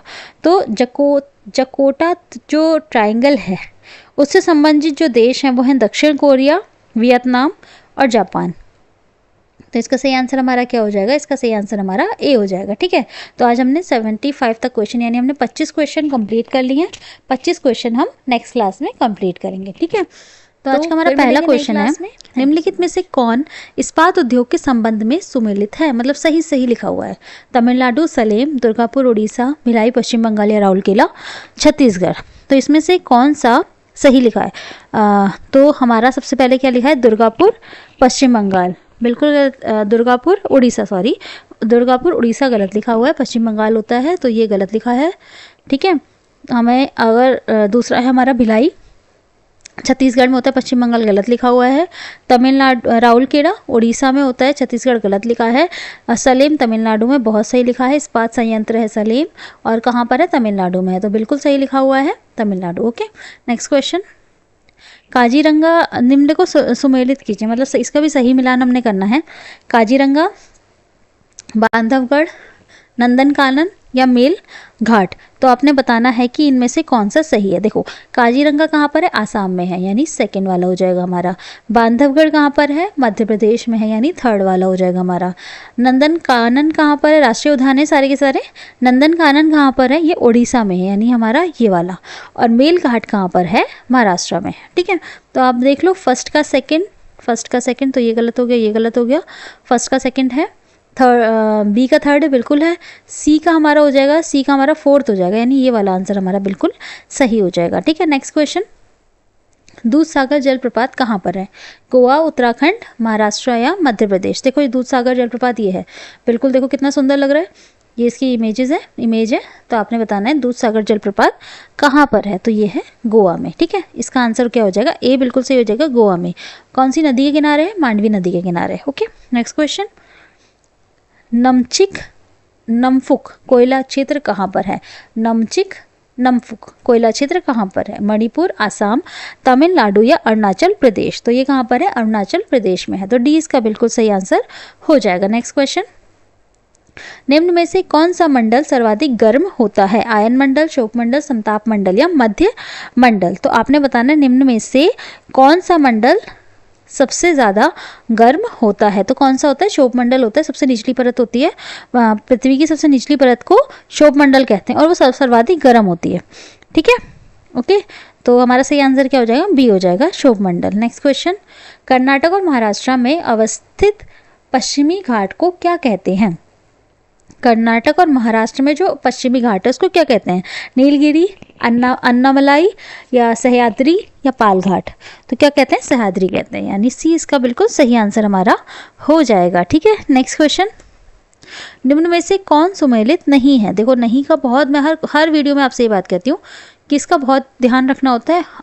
इसमें अगर आप ध्यान नहीं रखोगे ना तो डेफिनेटली आप अपने एग्जाम में 1 से 2 क्वेश्चन ये वाले गलत करके आओगे, क्योंकि एग्ज़ाम का प्रेशर उस वक्त पे बहुत ज़्यादा होता है। तो हम इतना ना हमारा माइंड इतना ध्यान नहीं रख पाता, तो हमें इस चीज़ का पहले से ध्यान रख के चलना है जब हम प्रैक्टिस कर रहे हैं तब भी। ठीक है, तो इनमें से कौन सा सुमेलित नहीं है, तो इसमें से कौन सा सुमेलित नहीं है, नाथुला सिक्किम, रोहतांग हिमाचल प्रदेश, शिपकिला जम्मू कश्मीर या बोमडिला अरुणाचल प्रदेश। तो देखो इसमें से आपको अगर 1-2 भी आते होंगे ना तो आप थोड़ा सा एक अंदाज़ा लगा सकते हो। जैसे मुझे पता है शिपकिला दर्रा जो है वो जम्मू कश्मीर में नहीं है, हिमाचल प्रदेश में है।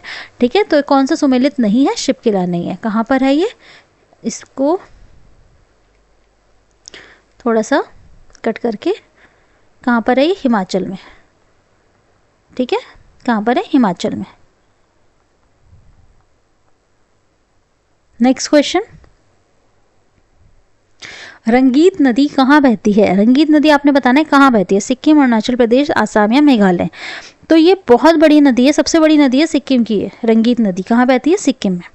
ठीक है, तो ए आंसर इसका हो जाएगा। नेक्स्ट क्वेश्चन, कर्क रेखा निम्न में से किन राज्यों से होकर गुजरती है, झारखंड, मध्य प्रदेश, त्रिपुरा, मिजोरम। झारखंड, मध्य प्रदेश, त्रिपुरा, मणिपुर। झारखंड, आंध्र प्रदेश, त्रिपुरा, मिजोरम या गुजरात, राजस्थान, मिजोरम और मणिपुर। तो किस में से होकर, 8 राज्यों में से होकर गुजरती है।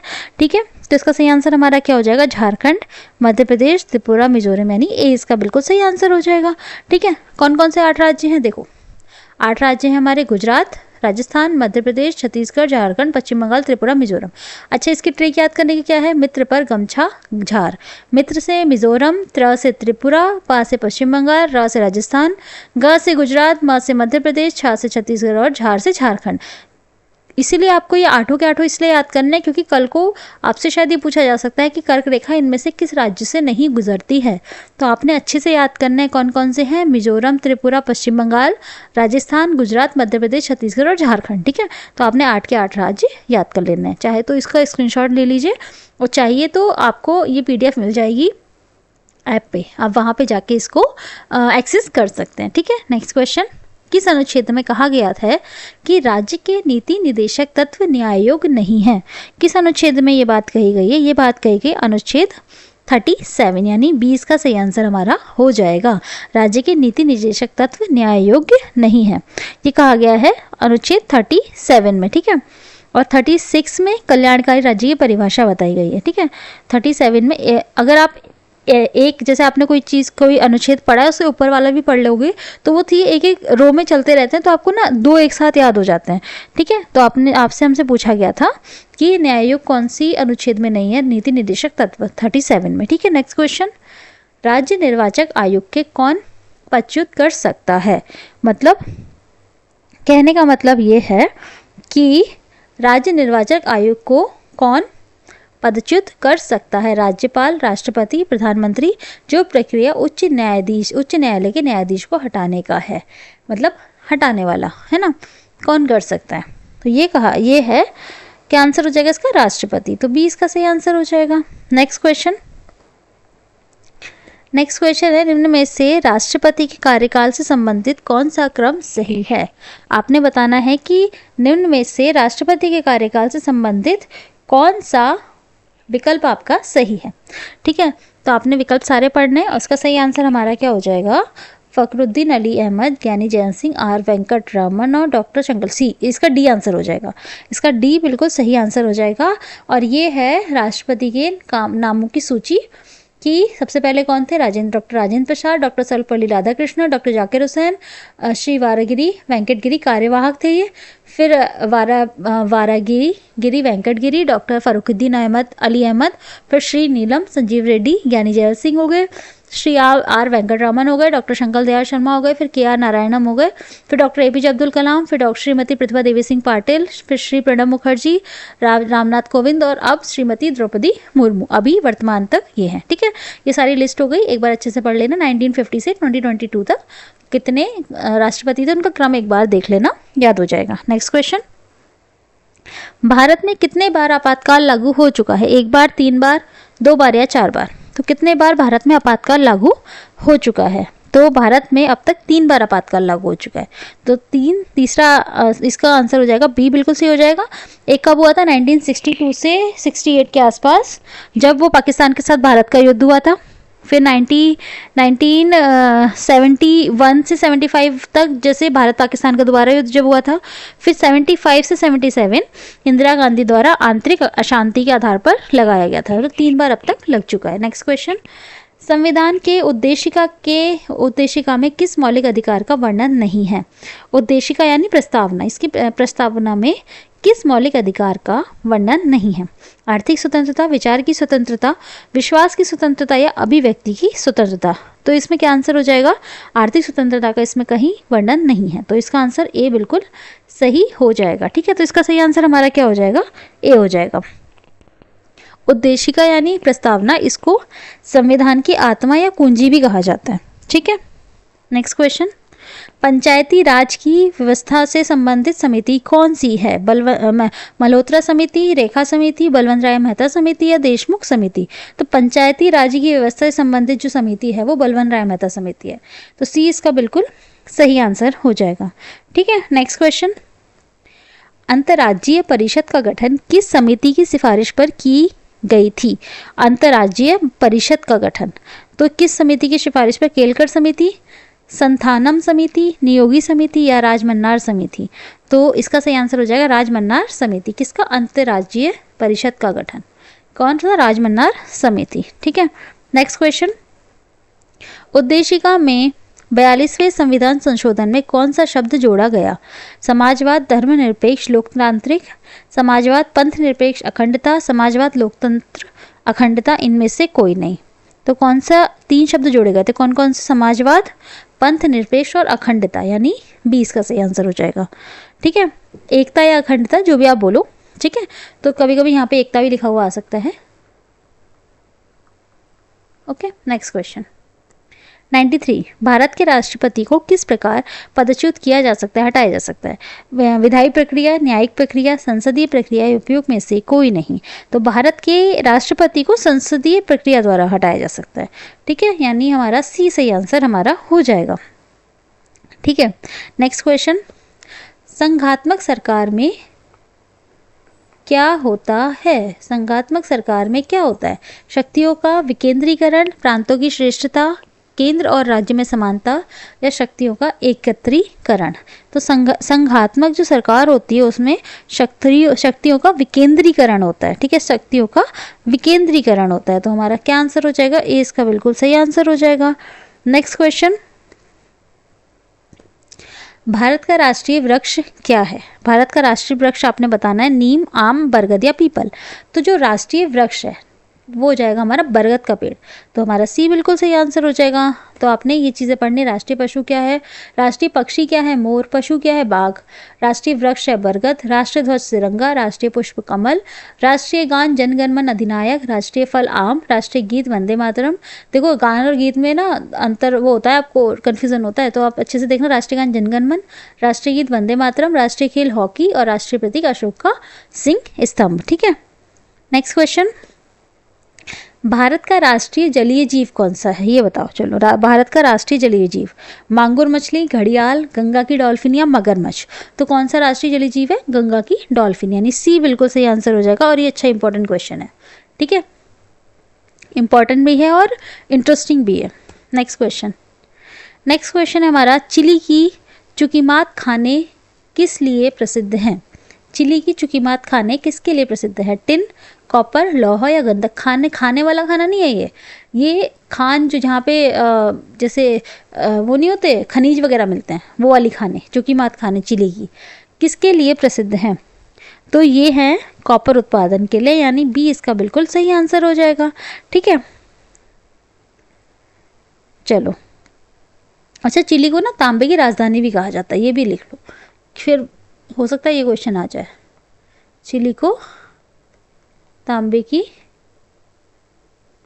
राजधानी भी कहा जाता है और ये कॉपर के लिए प्रसिद्ध है। ओके, नेक्स्ट क्वेश्चन, नर्मदा बचाओ आंदोलन से कौन जुड़ी है, मेधा पाटेकर, अरुंधति रॉय, चंदा कोचर या चमन लाल। तो नर्मदा बचाओ आंदोलन के जो प्रवर्तक थी वो मेधा पाटेकर, यानी ए हमारा बिल्कुल सही आंसर हो जाएगा, ठीक है। अच्छा, नेक्स्ट क्वेश्चन, भारतीय जलवायु से संबंधित ENSO क्या है। ENSO का पूरा नाम क्या है, ENSO का नाम है अल नीनो साउथ ऑसिलेशन, यानी हमारा कहाँ है आंसर, ये वाला बी, इसका बी बिल्कुल सही आंसर है। ENSO का फुल फॉर्म क्या है, अल नीनो साउथ ऑसिलेशन, ठीक है। ओके, नेक्स्ट क्वेश्चन, 2011 की जनगणना के अनुसार सर्वाधिक जनसंख्या किस राज्य की थी। जो 2011 की जनगणना है उसके अनुसार सर्वाधिक जनसंख्या किस राज्य की, उत्तर प्रदेश, पंजाब, केरल या बिहार। तो इसका सही आंसर तो आप लोग मुझे बताएंगे। इसका सही आंसर आई थिंक जो कहा जाता था वो मतलब पूरा एक ग्रुप होता था क्षेत्रों का, है ना, तो पूरा जो क्षेत्र होते थे उनको चेदी कहा जाता था। किन्हें कहा जाता था, बुंदेलखंड को कहा जाता था। तो ए हो जाएगा इसका सही आंसर, ठीक है। नेक्स्ट क्वेश्चन है हमारा, मौर्य राजवंश के अंतिम शासक कौन थे। मौर्य राजवंश के अंतिम शासक कौन थे। तो कौन थे, अशोक, बिंदुसार, बृहदत्त या पुष्यमित्र शुंग। तो कौन थे मौर्य वंश के अंतिम शासक थे, बृहदत्त, ठीक है। तो सही आंसर क्या हो जाएगा, सी हो जाएगा। अच्छा, तो इनकी जो हत्या करी थी वो करी थी पुष्यमित्र शुंग ने, ठीक है। तो इसके बाद ये आए थे, उन्होंने इसके बाद क्या करा था, पुष्यमित्र शुंग ने इनकी हत्या करी थी और उसके बाद शुंग वंश की स्थापना करी थी, ठीक है। तो सही आंसर हमारा क्या हो जाएगा, बृहदत्त हो जाएगा, ठीक है। नेक्स्ट क्वेश्चन पे आते हैं। नेक्स्ट क्वेश्चन है हमारा, प्राचीन भारत में जमदाग्नि ऋषि का आश्रम जमानिया में था, जो कि वर्तमान उत्तर प्रदेश के जिले में स्थित है। तो जमदाग्नि ऋषि जो थे उनका आश्रम जो था जमानिया में था, और अभी वो कहाँ पर है, कौन से जिले में, उत्तर प्रदेश के, लखनऊ, गाजीपुर, वाराणसी या सीतापुर। तो कहाँ पर है, गाजीपुर में है। तो 20 का सही आंसर हो जाएगा हमारा। नेक्स्ट क्वेश्चन पे आते हैं। नेक्स्ट क्वेश्चन हमारा, राजा हर्षवर्धन ने भद्र विहार नामक ज्ञान के एक वृहद केंद्र की स्थापना की थी। भद्र विहार की स्थापना राजा हर्षवर्धन ने कहाँ की थी, मथुरा, काशी, कन्नौज या हरिद्वार। तो कहाँ करी थी, ये करी थी कन्नौज में। तो सी इसका बिल्कुल सही आंसर हमारा हो जाएगा, ठीक है। नेक्स्ट क्वेश्चन, उर्दू शायरी में फिराक गोरखपुरी के नाम से कौन प्रसिद्ध है। उर्दू शायरी में फिराक गोरखपुरी के नाम से कौन प्रसिद्ध है, द्वारिका प्रसाद, बिशन नारायण, रघुपति सहाय या नवल किशोर। तो कौन प्रसिद्ध है, क्या नाम है, फिराक गोरखपुरी, इनके नाम से कौन प्रसिद्ध है, ये हो जाएगा रघुपति सहाय। सी इसका बिल्कुल सही आंसर हो जाएगा, ठीक है। अच्छा, इनकी फेमस पुस्तक भी है, अगर हम इनकी पुस्तक पूछी जाएगी तो हम इनकी पुस्तक का नाम लिख सकते हैं गुले नगमा, ठीक है। इनकी पुस्तक है एक गुल ए नगमा, ठीक है, ये इनकी पुस्तक है और इन्हें इस बुक के लिए ज्ञानपीठ पुरस्कार भी मिला हुआ है, ठीक है। हो गया एक क्वेश्चन, एक ही क्वेश्चन में 2-3 क्वेश्चन कर लिए। नेक्स्ट क्वेश्चन पे आते हैं। नेक्स्ट क्वेश्चन है हमारा, उत्तर प्रदेश में बारिश के मौसम में निम्नलिखित में से कौन से गीत गाए जाते हैं, बिरहा, रसिया, चैती या कजरी। तो आप बताएंगे कि उत्तर प्रदेश के बारिश के मौसम में, मतलब सावन के महीने में कौन से गीत गाए जाते हैं। जो गाए जाते हैं वो होते हैं कजरी, ठीक है। यूपी में कजरी गाई जाती है, आप देखते हो सावन में झूला वगैरह डाला जाता है, उसके बाद कजरी गाई जाती है। तो लोकगीत जो गाई जाती है उसे कजरी कहा जाता है, ठीक है। ओके, नेक्स्ट क्वेश्चन है हमारा, प्रसिद्ध सूफी संत के वार्षिक उर्स के अवसर पर हिंदू कैलेंडर के कार्तिक महीने में प्रतिवर्ष बाराबंकी में देवा शरीफ मेला आयोजित किया जाता है। तो किनके वार्षिक उर्स के अवसर पर किया जाता है? निजामुद्दीन औलिया, वारिस अली शाह, मोइनुद्दीन चिश्ती या सलीम चिश्ती। तो क्या आंसर हो जाएगा इनका? तो इसका सही आंसर हमारा हो जाएगा बी, वारिस अली शाह इसका सही आंसर हो जाएगा। नेक्स्ट क्वेश्चन पे आते हैं। नेक्स्ट क्वेश्चन है हमारा, देखो इससे आपको एक चीज़ पता लग जाएगी कि आपके जो एग्ज़ाम में क्वेश्चन पूछे जा रहे हैं वो आपसे बहुत स्पेसिफिक चीज़ों के पूछे जा रहे हैं। मतलब मोस्टली क्या है कि जैसे आपसे पिछला क्वेश्चन हमने देखा था, पिछला क्वेश्चन पूछा गया था कि उत्तर प्रदेश की स्पेसिफिकली पूछा गया था कि कौन सा गीत होता है उत्तर प्रदेश में ना, सावन में गाया जाता है। उसी तरीके से अब यहाँ पे पूछा गया कि बाराबंकी में जो मेला लगता है उसमें स्पेसिफिकली जो ये पर्सन है उनके बारे में पूछा गया है।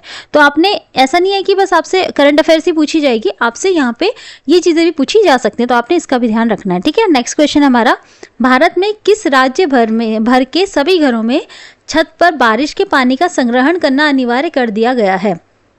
उत्तर प्रदेश, महाराष्ट्र, तमिलनाडु या कर्नाटक। मतलब वो बारिश में पानी का जो संग्रहण है वो करना अनिवार्य कर दिया गया है। तो कहाँ किया गया है? तमिलनाडु में। ठीक है, तो सी इसका सही आंसर हमारा हो जाएगा। ठीक है, नेक्स्ट क्वेश्चन, मध्य प्रदेश में खेती की विधि झूम कृषि को क्या कहा जाता है?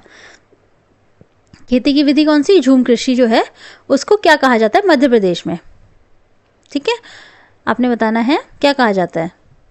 रोका, पेंडा, दहिया या कुरुआ। तो क्या आंसर हो जाएगा इसका? तो इसका सही आंसर हमारा हो जाएगा दहिया। सी इसका सही आंसर हो जाएगा। मध्य प्रदेश में क्या कहा जाता है? दहिया कहा जाता है। ठीक है, ओके। पेंडा आंध्र प्रदेश में,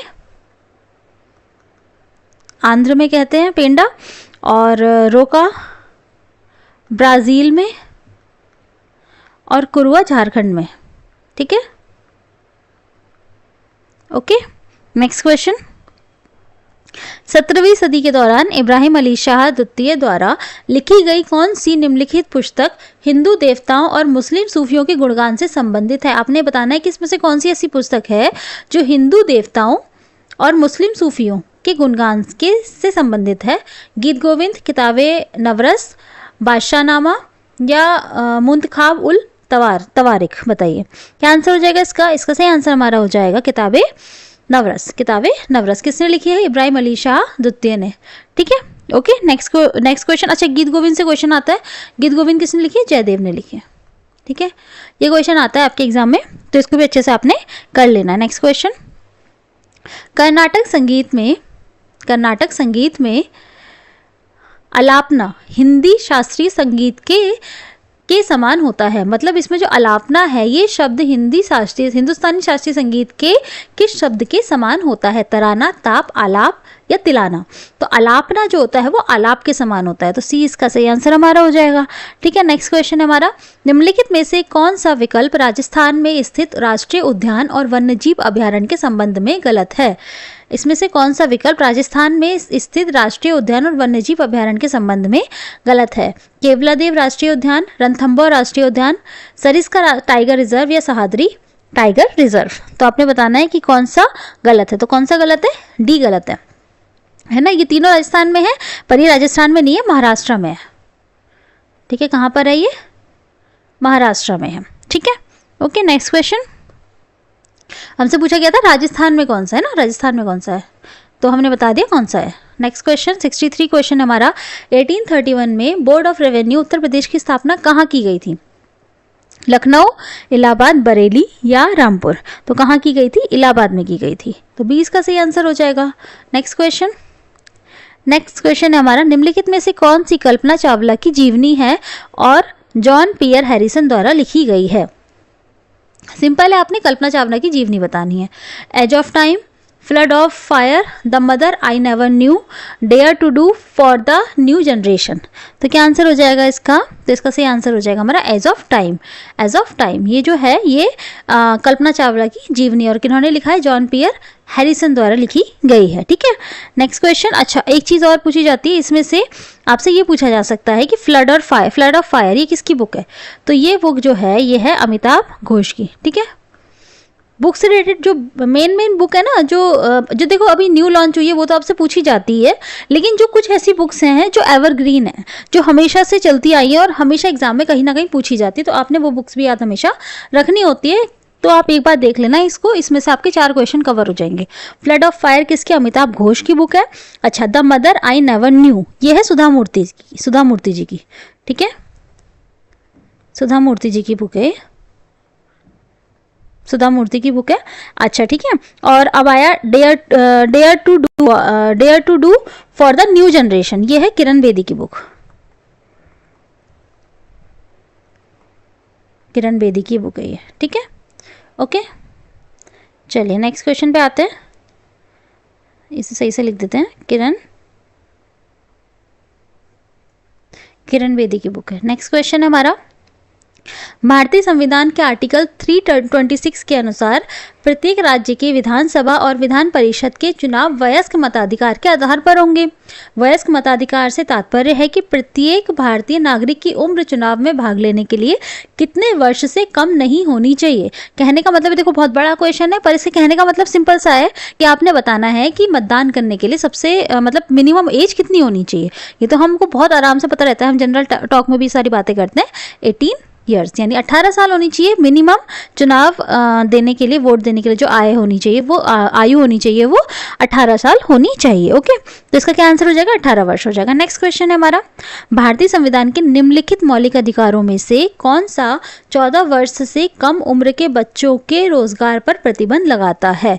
मतलब इनमें से कौन सा मौलिक अधिकार ये कहता है कि 14 साल से कम के उम्र के बच्चों से आप काम नहीं करवा सकते हो, मतलब चाइल्ड लेबर, है ना, बाल श्रम कहते हैं ना जिसको, बाल मजदूरी, वो नहीं करवा सकते। समानता का, स्वतंत्रता का अधिकार, या शोषण के विरुद्ध अधिकार, या संस्कृति और शिक्षा संबंधी अधिकार। तो ये कौन सा अधिकार है? शोषण के विरुद्ध अधिकार, ठीक है। तो सी हमारा बिल्कुल सही आंसर हो जाएगा। नेक्स्ट क्वेश्चन, डोलू कुनीथा भारत के किस राज्य का लोक नृत्य है?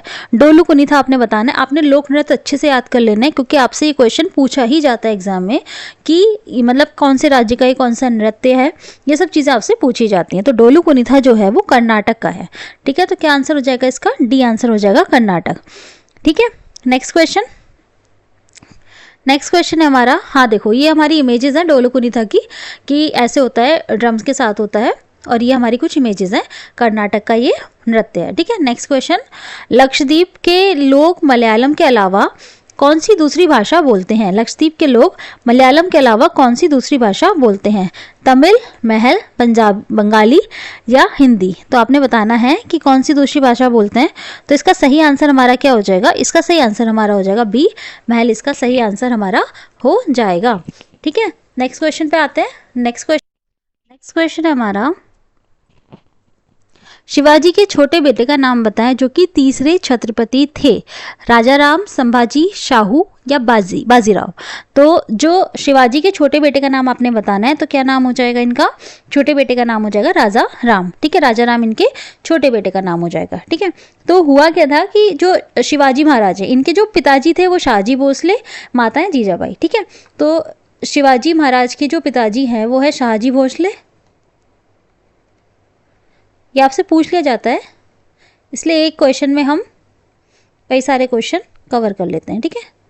जीजा बाई, ये इनकी माता जी हो गई, ठीक है। शाहजी भोसले और जीजा बाई, ये माता पिता हो गए, ठीक है, माता पिता हो गए। इनके बाद शिवाजी महाराज जो हैं, इनके बाद शिवाजी महाराज,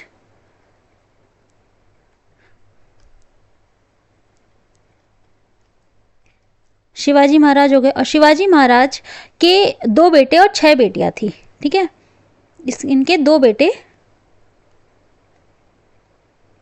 और 6 बेटियां। तो आपसे पूछा गया है इन 2 बेटों में से जो छोटे वाले बेटे थे, ठीक है। तो जो बड़े बेटे थे वो संभाजी महाराज हो गए, ठीक है, संभाजी महाराज, और छोटे बेटे हो गए राजा राम। आपसे पूछा गया है कि शिवाजी महाराज के छोटे बेटे का नाम क्या था? छोटे बेटे का नाम क्या था? राजा राम था, ठीक है, और वो असल में तीसरे छत्रपति थे, ओके। नेक्स्ट क्वेश्चन, तीसरे छत्रपति। तो दूसरे कौन हुए? संभाजी महाराज, तीसरे Rajaram. Okay, next question. Next question है हमारा, उड़ीसा के प्रारंभ एक प्राचीन लोक नृत्य है, इनमें से कौन सा उड़ीसा से संबंधित है? कहने का मतलब है इनमें से कौन सा लोक नृत्य जो है वो उड़ीसा से संबंधित है? पुलिकली, राउत नाच, डोलू गुनीता या घुमुरा? देखो, डोलू गुनीता के बारे में हमने अभी पढ़ा है, ये कर्नाटक का है, तो ये तो हो नहीं सकता। अब 2 क्वेश्चन तो आपके, एक ऑप्शन तो ऐसे ही एलिमिनेट हो गया। अब इनमें से कोई एक है, तो इनमें से जो उड़ीसा राज्य का है वो कौन सा है? अच्छा, उड़ीसा राज्य का हमें बताना है, इसमें से उड़ीसा राज्य का कौन सा है? तो इस उड़ीसा राज्य का है हमारा घुमुरा। ठीक है, घुमुरा हमारा उड़ीसा का हो गया। फिर उसके बाद आया पुलुकली। पुलुकली कुछ ऐसा लग रहा है केरल का, कुछ सुनने लग रहा है देख के कि जैसे कथकली वगैरह होता है, ऐसे हम पढ़ सकते हैं। तो केरल का हमें समझ में आ रहा है, ओणम के आधार पर, ओणम के जो अवसर होता है उसमें होता है, ये ओणम का त्यौहार होता है उसके अवसर पर। और डोलू गुनीता हमारा कर्नाटक का हो गया, अभी हमने पढ़ा है। और राउत नाच हमारा होता है छत्तीसगढ़ का। एक ही क्वेश्चन में हमने 4 क्वेश्चन कवर कर लिए। Next question. अच्छा देखो, ये रहा, ये आपका है डोलू गुनीता, नहीं ये है आपका घुमुरा डांस है ये। ठीक है, ये घुमुरा डांस है, घुमुरा डांस की इमेजेस लगी हुई है ये। ठीक है, नेक्स्ट क्वेश्चन। भारत अपने नारियल के वार्षिक उत्पादन में और इंडोनेशिया के बाद तीसरे स्थान पर है। मेडागास्कर, म्यांमार, मलेशिया या फिलीपींस? नारियल के वार्षिक उत्पादन में, देखो ये क्वेश्चन आपका 2023 में आया है। ठीक है, फिर भी हम इस क्वेश्चन को कर लेते हैं क्योंकि ये प्रीवियस ईयर पेपर का क्वेश्चन है, वरना ये वाला क्वेश्चन आपको आएगा नहीं, ऐसे नहीं पूछा जाएगा। तो क्या आंसर हो जाएगा? फिलीपींस इसका सही आंसर हमारा हो जाएगा। ठीक है, नेक्स्ट क्वेश्चन। 24 जनवरी 1950 को संविधान सभा के 284 सदस्यों ने हस्तलिखित संविधान पर हस्ताक्षर किए थे, जिनमें से कितनी महिलाएं थी? 30, 20, 15 या 25? तो आपने बताना है इनमें से कितनी महिलाएं थी। टोटल कितने थे? 284 थे, इसमें से हमारी 15 महिलाएं थी। ठीक है, इसमें से हमारी 15 सदस्य जो थी वो महिलाएं थी। Next question. काकोरी रेलगाड़ी लूटपाट की कल्पना राम प्रसाद बिस्मिल और किसने की थी? काकोरी जो रेलगाड़ी लूटी गई थी ना काकोरी में, तो उसकी जो कल्पना थी वो किसने करी थी? राम प्रसाद बिस्मिल ने और खुदीराम बोस ने, शिवराम राजगुरु ने, अशफाकुल्ला खान ने या यतीन्द्रनाथ दास ने? तो किसने करी थी? तो इसका सही आंसर हमारा क्या हो जाएगा? राम प्रसाद बिस्मिल और अशफाकुल्ला खान, यानी सी हमारा बिल्कुल सही आंसर हमारा हो जाएगा। Next question. इनमें से कौन सी गेहूं की उच्च पैदावार देने वाली बीज किस्म है जिसका भारत की हरित क्रांति में योगदान था? कौन सी गेहूं की उच्च पैदावार देने वाली बीज किस्म है? इंदिरा सोना, लेरमा रोजो, एराइस तेज या अंकुर? तो इसका सही आंसर हमारा क्या हो जाएगा? लेरमा रोजो, इसका बी हमारा बिल्कुल सही आंसर हो जाएगा। ठीक है, नेक्स्ट क्वेश्चन है हमारा, उम्मेद भवन पैलेस किस शहर में स्थित है? उदयपुर, जोधपुर, मैसूर या जयपुर? तो जो उम्मेद भवन पैलेस है वो जोधपुर में स्थित है, राजस्थान के जोधपुर जिले में स्थित है। तो सही आंसर हमारा क्या हो जाएगा? बी हो जाएगा। ठीक है, ओके। तो आज के हमारे 25 क्वेश्चन कंप्लीट होते हैं, फिर नेक्स्ट 25 क्वेश्चन हम नेक्स्ट क्लास में करेंगे। और पीवाईक्यू आप ज़रूर करके जाना, क्योंकि आपके एग्ज़ाम में आपके आपका जिस तरीके का एग्ज़ाम है उसमें बहुत ज़्यादा हेल्पफुल होने वाले हैं पीवाईक्यू। तो अच्छे से आपने पीवाईक्यू सारे करके जाने हैं। ठीक है, फिर मिलेंगे नई क्लास में। हमारा सबसे पहला क्वेश्चन है, लावणी किस भारतीय राज्य का प्रसिद्ध लोक नृत्य है? मैंने आपको बोला भी था कि जो लोक नृत्य होते हैं, है ना, तो ये सब आपके एग्जाम में बहुत पूछे जाते हैं, तो आपने ये चीज़ अच्छे से करके जानी है। तो लावणी किस भारतीय राज्य का प्रसिद्ध लोक नृत्य है ना? कल्चरल डांस फॉर्म में बताना है आपने। उत्तर प्रदेश, महाराष्ट्र, सिक्किम या तमिलनाडु? तो क्या आंसर हो जाएगा इसका? महाराष्ट्र इसका सही आंसर हो जाएगा। लावणी जो होती है वो महाराष्ट्र का लोक नृत्य है। ठीक है, देखो ये कुछ इमेजेस है लावणी की। तो लावणी डांस होता है, ऐसे होता है, महाराष्ट्र में होता है। ठीक है, नेक्स्ट क्वेश्चन। वह कौन सा अंतिम वर्ष था जब भारत में रेल बजट और केंद्रीय बजट अलग अलग प्रस्तुत किया गया था? तो कौन सा वर्ष था वो? 2016, 12, 8 या 4? तो कौन सा वर्ष था? वो था 2016 का, जब रेल बजट और केंद्रीय बजट अलग अलग पेश किया गया था। ठीक है, नेक्स्ट क्वेश्चन। सन 1773 और 1785 तक वस्तुतः भारत के पहले गवर्नर जनरल कौन थे? कब से कब तक? 1773 से 1785 तक। Warren Hastings, Lord Minto, George Watson या विलियम जॉर्ज वॉकर। तो कौन थे? सही आंसर हमारा क्या हो जाएगा? सही आंसर हमारा हो जाएगा Lord Warren Hastings.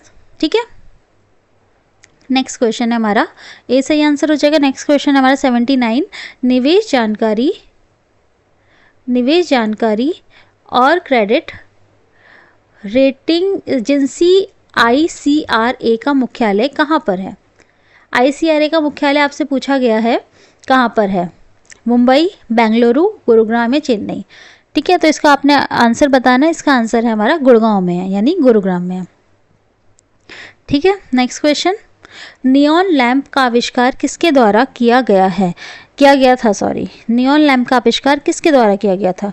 Gorgeous cloud, Samuel Colt, Martin Kapoor या विलियम कुलेन। तो जो हमारा नियॉन लैंप है इसका आविष्कार किया था जॉर्जियस क्लाउड ने, यानी हमारा ए बिल्कुल सही आंसर हमारा हो जाएगा। ठीक है, नेक्स्ट क्वेश्चन है हमारा, ब्यूनस आयर्स किस देश की राजधानी है? Buenos Aires, Bolivia, Venezuela, Argentina या ब्राज़ील। तो किसकी राजधानी है ये? तो ये है, इसका सही आंसर क्या हो जाएगा? अर्जेंटीना की, यानी सी आंसर इसका बिल्कुल सही आंसर हो जाएगा। ठीक है, नेक्स्ट क्वेश्चन पे आते हैं। नेक्स्ट क्वेश्चन है, राष्ट्रीय उद्यान में सबसे अधिक एक सींग वाले गैंडे पाए जाते हैं। राइनो जिसको बोलते हैं ना, देखो ये इमेज लगी हुई है, ये इमेज है, एक सींग वाले गैंडे इन्हें कहते हैं। तो ये कहाँ पाए जाते हैं? जिम कॉर्बेट में, रणथंभौर में, कांजीरंगा में या बांदीपुर में। कौन से राष्ट्रीय उद्यान में ये एक सींग वाले गैंडे पाए जाते हैं? तो ये पाए जाते हैं कांजीरंगा राष्ट्रीय उद्यान में, यानी सी इसका बिल्कुल सही आंसर हो जाएगा। ठीक है, नेक्स्ट क्वेश्चन की बात करें। नेक्स्ट क्वेश्चन है हमारा, इम्फाल किस भारतीय राज्य की राजधानी है? मणिपुर, त्रिपुरा, नागालैंड या सिक्किम। तो जो इम्फाल है वो मणिपुर की राजधानी है, तो इसका आंसर ए बिल्कुल सही हो जाएगा। इम्फाल किसकी राजधानी है? मणिपुर की राजधानी है।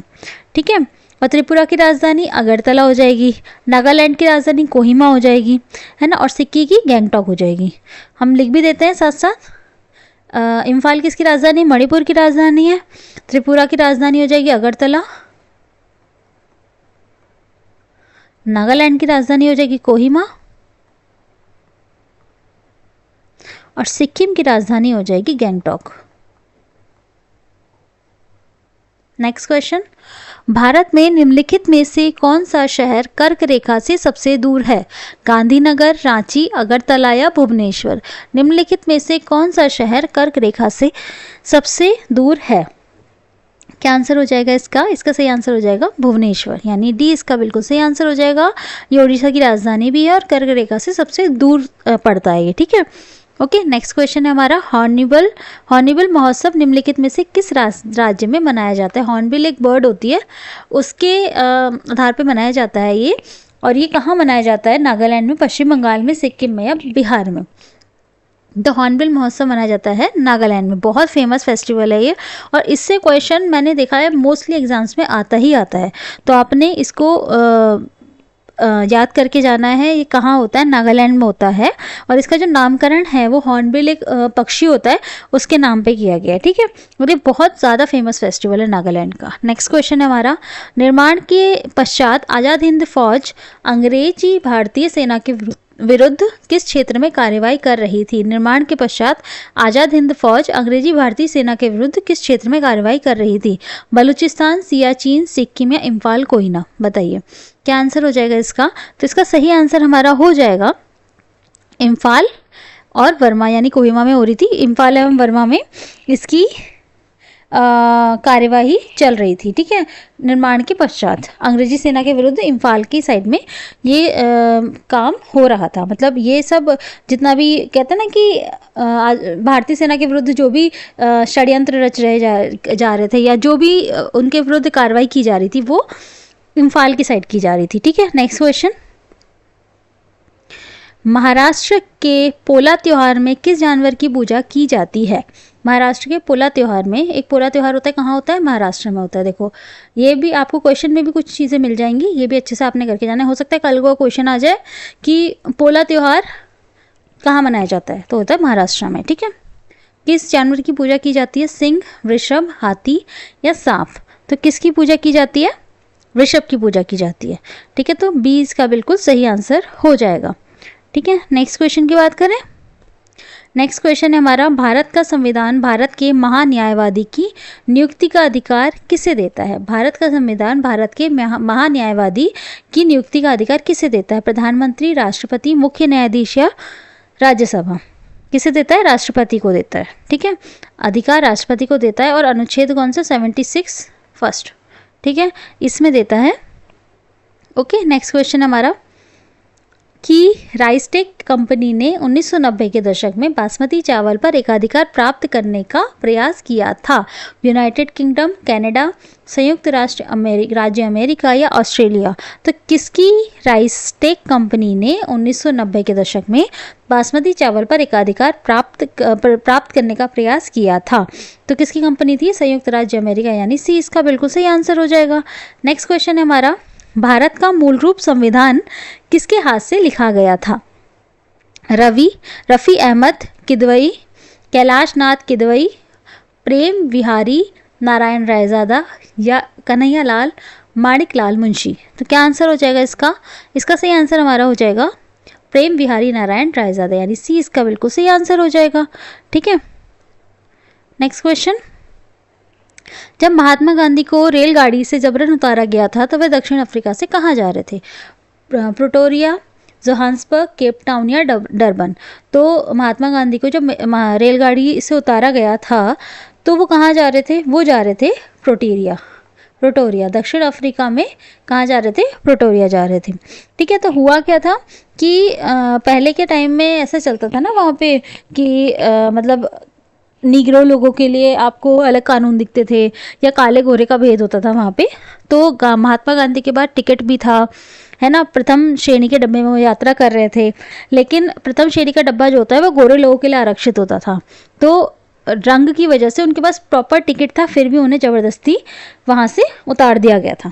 ठीक है, तो उन्होंने फिर बाद में भेदभाव जो हो रहा है वहाँ पे उसके खिलाफ लड़ने का निश्चय किया था। तो कहाँ जा रहे थे वो? प्रिटोरिया जा रहे थे। ठीक है, नेक्स्ट क्वेश्चन, निम्न में से किस लोक नृत्य का आयोजन बुंदेलखंड क्षेत्र में फसल कटाई के समय किया जाता है? कर्मा, छोलिया, चरकुला या शेरा? बुंदेलखंड क्षेत्र में फसल कटाई के समय कौन से लोक नृत्य का आयोजन किया जाता है? तो कौन से लोक नृत्य का आयोजन किया जाता है? शेरा का। तो डी इसका बिल्कुल सही आंसर हो जाएगा। आपको पता होना चाहिए कि बुंदेलखंड साइड में या कहीं भी फसल कटाई के समय कौन कौन से लोक नृत्य किए जाते हैं, ये भी आपके क्वेश्चन में एग्जाम में पूछ लिया जाता है। आगरा की मोती मस्जिद का निर्माण किसने करवाया? अकबर, शाहजहां, औरंगजेब या दारा शिकोह ने? तो आगरा किले की जो मोती मस्जिद है उसका निर्माण शाहजहां ने करवाया था, यानी बी इसका बिल्कुल सही आंसर हो जाएगा। ठीक है, नेक्स्ट क्वेश्चन हमारा, निम्नलिखित में से कौन सी मृदा कपास की खेती के लिए उपयुक्त होती है? कौन सी मिट्टी ऐसी है जिसमें कपास की खेती हो सकती है? लैटेराइट मृदा, जलोढ़ मृदा, काली मिट्टी या लाल मिट्टी? तो इसका सही आंसर हमारा क्या हो जाएगा? कपास की खेती के लिए काली मिट्टी, यानी सी इसका बिल्कुल सही आंसर हो जाएगा। नेक्स्ट क्वेश्चन, निम्न में से कौन सा जानवर भारत में स्थानिक प्रजाति, वो जानवर जो केवल एक ही भौगोलिक क्षेत्र में रहते हैं, का उदाहरण नहीं है? देखो, मैं हर बार एक ही बात कहती हूँ, नहीं का बिल्कुल ध्यान रखना। हो सकता है मैं ये क्वेश्चन पढ़ती और मुझे दिखता है कि इनमें से कौन सा जानवर भारत में स्थानीय प्रजाति का उदाहरण है, तो मुझे जो पहले दिखता है बंगाल टाइगर दिखता है, तो बंगाल में पाया जाता है, तो एक ही जगह रहता है, तो मैं तो ये आंसर लगा के आ जाती। लेकिन इसका सही आंसर क्या हो जाएगा? इसका सही आंसर है डी, गाय। कहने का मतलब ऐसा है कि देखो, स्थानिक प्रजाति का मतलब होता है किसी एक स्पेसिफिक क्षेत्र में ही वो पाया जाता है। जैसे गाय है, गाय तो आपको हर जगह दिखेगी ना। देखो, वो कोई ऐसा तो नहीं है कि एक ही जगह मिलती है कि हाँ यूपी में ही गाय मिलती है, आप ऊपर चले जाओगे या जैसे उत्तराखंड साइड में चले जाओगे या राजस्थान में चले जाओगे आपको गाय नहीं मिलेगी, ऐसा भी नहीं है। गाय पूरे भारतवर्ष में समान रूप से पाई जाती है। ठीक है, वैसे अगर मैं एक सींगी गैंडे की बात करूँ तो वो जो पूर्वोत्तर भारत है ना, असम और नेपाल की तराई का कुछ इलाका वहाँ पाया जाता है। फिर आपका जो बंगाल टाइगर है वो रॉयल बंगाल टाइगर, जो आपको समझ में आ रहा है, बंगाल साइड में पाया जाता है, पश्चिम बंगाल साइड में। अगर मिथुन की बात करूँ तो वो दक्षिण अफ्रीका की पहाड़ियों में, दक्षिण भारत की पहाड़ियों में पाया जाता है, आसाम की साइड, और ये सब चीज़ें। तो आपको जो स्पेसिफिकली ऐसा कौन सा जानवर है जो एक जगह नहीं पाया जाता, क्योंकि गाय है वो समान रूप से भारत में हर जगह पाई जाती है, तो इसका सही आंसर क्या हो जाएगा, गाय हो जाएगा। ठीक है, नेक्स्ट क्वेश्चन। भारत का सबसे बड़ा बॉक्साइट उत्पादक राज्य है। बॉक्साइट उत्पादक राज्य है कौन सा, बताना है। ये पहली बात तो बॉक्साइट है क्या, बॉक्साइट आपका एल्यूमिनियम का अयस्क है ये। ठीक है, एल्यूमिनियम का अयस्क। ठीक है, ओके। फिर आपसे पूछ भी ले जाता है, आपके एग्जाम में ही पूछ ले जाता है कि इसमें से कौन सा एल्यूमिनियम का अयस्क है, ये सब चीज़ें पूछ ली जाती हैं, तो आपको पता होना चाहिए। बॉक्साइट जो एल्यूमिनियम का अयस्क है। और भारत में सबसे बड़ा बॉक्साइट उत्पादक राज्य कौन सा है, उड़ीसा, उत्तर प्रदेश, तमिलनाडु या मध्य प्रदेश। तो सबसे बड़ा कौन है, उड़ीसा है, तो ए इसका सही आंसर हो जाएगा हमारा। ठीक है, नेक्स्ट क्वेश्चन। निम्नलिखित में से किस प्रकार का कोयला उच्चतम गुणवत्ता का होता है, मतलब इसमें से ऐसा कौन सा कोयला है जो हाई क्वालिटी कोयला होता है, लिग्नाइट, पीट, बिटुमिनस या एंथ्रेसाइट। तो आपने बताना है इसमें से कौन सा ऐसा कोयला है जो हाई क्वालिटी का होता है। तो कौन सा ऐसा कोयला है, ये है हमारा एंथ्रेसाइट। एंथ्रेसाइट जो होता है वो हाई क्वालिटी का कोयला होता है। इसमें जो कार्बन की मात्रा होती है ना, कार्बन की मात्रा जो होती है वो कम से कम 85% होती है, मिनिमम 85% लगभग होती है। ठीक है, अच्छा, अब हम बिटुमिनस की बात करें तो ये थोड़ा मुलायम कोयला होता है और इसमें कार्बन की मात्रा लगभग 70% से 80% के आसपास होती है। 85 कह सकते हैं, 85% कह सकते हैं, 85% के आसपास होती है कार्बन परसेंटेज। ठीक है, इसमें कार्बन की मात्रा जो होती है वो इतने % के आसपास होती है, पर ये थोड़ा मुलायम होता है। हमसे पूछा गया था उच्चतम गुणवत्ता का, मतलब बेस्ट से बेस्ट क्वालिटी, तो वो कौन सा होता है, एंथ्रेसाइट होता है। ठीक है, अगर हम पिट की बात करें तो इसमें थोड़ा सा 50 से 60% तक होता है, 50 से 60% कार्बन की मात्रा होती है, और इसको जलाने पे ना राख और धुआं वगैरह बहुत ज़्यादा निकलता है, तो इसे थोड़ा सा नीची क्वालिटी का ही माना जाता है। अगर हम लिग्नाइट की बात करें तो इसमें कार्बन की मात्रा लगभग 65% से 70% तक होती है। अच्छा, एक चीज़ और, इसका ना रंग भूरा होता है, भूरा रंग का होता है ये। ठीक है, इसका रंग जो होता है वो भूरा होता है, और इसमें थोड़ा सा जलवाष्प कहते हैं ना, जिसकी उसकी मात्रा अधिक होती है। हमसे पूछा गया था बेस्ट क्वालिटी का कौन सा है, एंथ्रेसाइट है। Next question. निम्न में से पंजाब का कौन सा प्रसिद्ध वाद्य यंत्र लकड़ियों की कई छड़ियों से मिलकर बना होता है, मशक, चिमटा, चिक्का या खड़ताल। तो पंजाब का वाद्य यंत्र है और लकड़ी की कई छड़ियों से मिलकर बना हुआ है, तो कौन सा है, इसे कहते हैं चिक्का। अच्छा, कैसा दिखता है, ऐसा दिखता है। ठीक है, आपने कभी देखा होगा जब भांगड़ा वगैरह करते हैं तो ये देखो, ये हाथ में ले रखा है ना इन्होंने, ये इसे कहते हैं चिक्का, और ये ऐसा दिखता है, ऐसा दिखता है। तो ये पंजाब में यूज़ होता है। तो हमसे यही बात पूछी गई थी कि पंजाब का कौन सा प्रसिद्ध वाद्य यंत्र है जो लकड़ी की कई छड़ियों से मिलकर बना होता है, कौन सा है, चिक्का है। ठीक है, नेक्स्ट क्वेश्चन। महात्मा गांधी के प्रिय भजनों में से एक वैष्णव जन तो के रचयिता कौन है, सूरदास, मीराबाई, नरसिंह मेहता या ज्ञानेश्वर। तो वैष्णव जन तो के जो रचयिता हैं वो कौन है, वो है गुजरात के नरसिंह मेहता। ठीक है, नरसिंह मेहता या नरसिंह मेहता लिखा हुआ आता है कई जगह, तो सी इसका बिल्कुल सही आंसर हो जाएगा। कृष्ण भक्त है ये एक बहुत बड़े। ठीक है, नेक्स्ट क्वेश्चन। किसने मगध की राजधानी राजगृह से पाटलिपुत्र स्थानांतरित की थी, बिंबिसार, अशोक, चाणक्य या उदयन। तो किसने करी थी, मतलब मगध की राजधानी राजगृह से पाटलिपुत्र स्थानांतरित कर दी थी, तो ये किसने करी थी, ये करी थी अजातशत्रु के बेटे उदयन ने, यानी किसने करी थी, डी इसका सही आंसर हो जाएगा, उदयन ने करी थी। तो हमारे पास आज हमने 2023 का जो हमारा प्रीवियस ईयर पेपर है उसके आर्ट ग्रुप के सारे क्वेश्चन कंप्लीट कर लिए। 25 क्वेश्चन हमने लास्ट वीडियो में कंप्लीट कर लिए थे, 25 क्वेश्चन हमने आज की वीडियो में कंप्लीट कर लिए। ठीक है, तो आपने प्रीवियस ईयर पेपर ज़रूर करके जाने हैं, एटलीस्ट कम से कम मैं कहूँगी 10 साल की भी अगर आप नहीं कर सकते हो प्रीवियस ईयर पेपर, तो कम से कम 5 से 7 साल के तो करके ही जाओ, क्योंकि आपको कभी कभी ना एज इट इज़ क्वेश्चन देखने को मिल जाएगा, कॉन्सेप्ट सेम रहेगा। हो सकता है जैसे मैथ्स में कुछ वैल्यूज़ चेंज कर दें, कॉन्सेप्ट वही लगेगा। जो आपके हिंदी है उसमें क्वेश्चन कभी कभी तो एज इट इज़ उठ के आ जाता है, वरना कभी कभी क्या होगा कि हो सकता है आपसे, अभी जैसे मैंने एक क्वेश्चन में 4 क्वेश्चन आपको दिखा दिए थे, तो हो सकता है आपसे वो ना पूछ के कुछ और पूछ लिया जाए पर उसी क्वेश्चन से रिलेटेड हो, तो इसलिए आपने क्वेश्चन ज़रूर करके जाना है। 5 साल के क्वेश्चन एटलीस्ट करके जाओ, पर मैं कोशिश करूँगी कि 10 साल के एटलीस्ट 2026 से अगर आप 10 साल पीछे लगाओगे 2016 के आसपास तक के तो करके ही जाओ, ठीक है। तो बाकी ये 2 चैनल है, सब्सक्राइब कर लेना, target entrance exam and target entrance exam 2.0, ठीक है। तो कल फिर मिलेंगे एक नई क्लास के साथ, तब तक के लिए थैंक यू सो मच।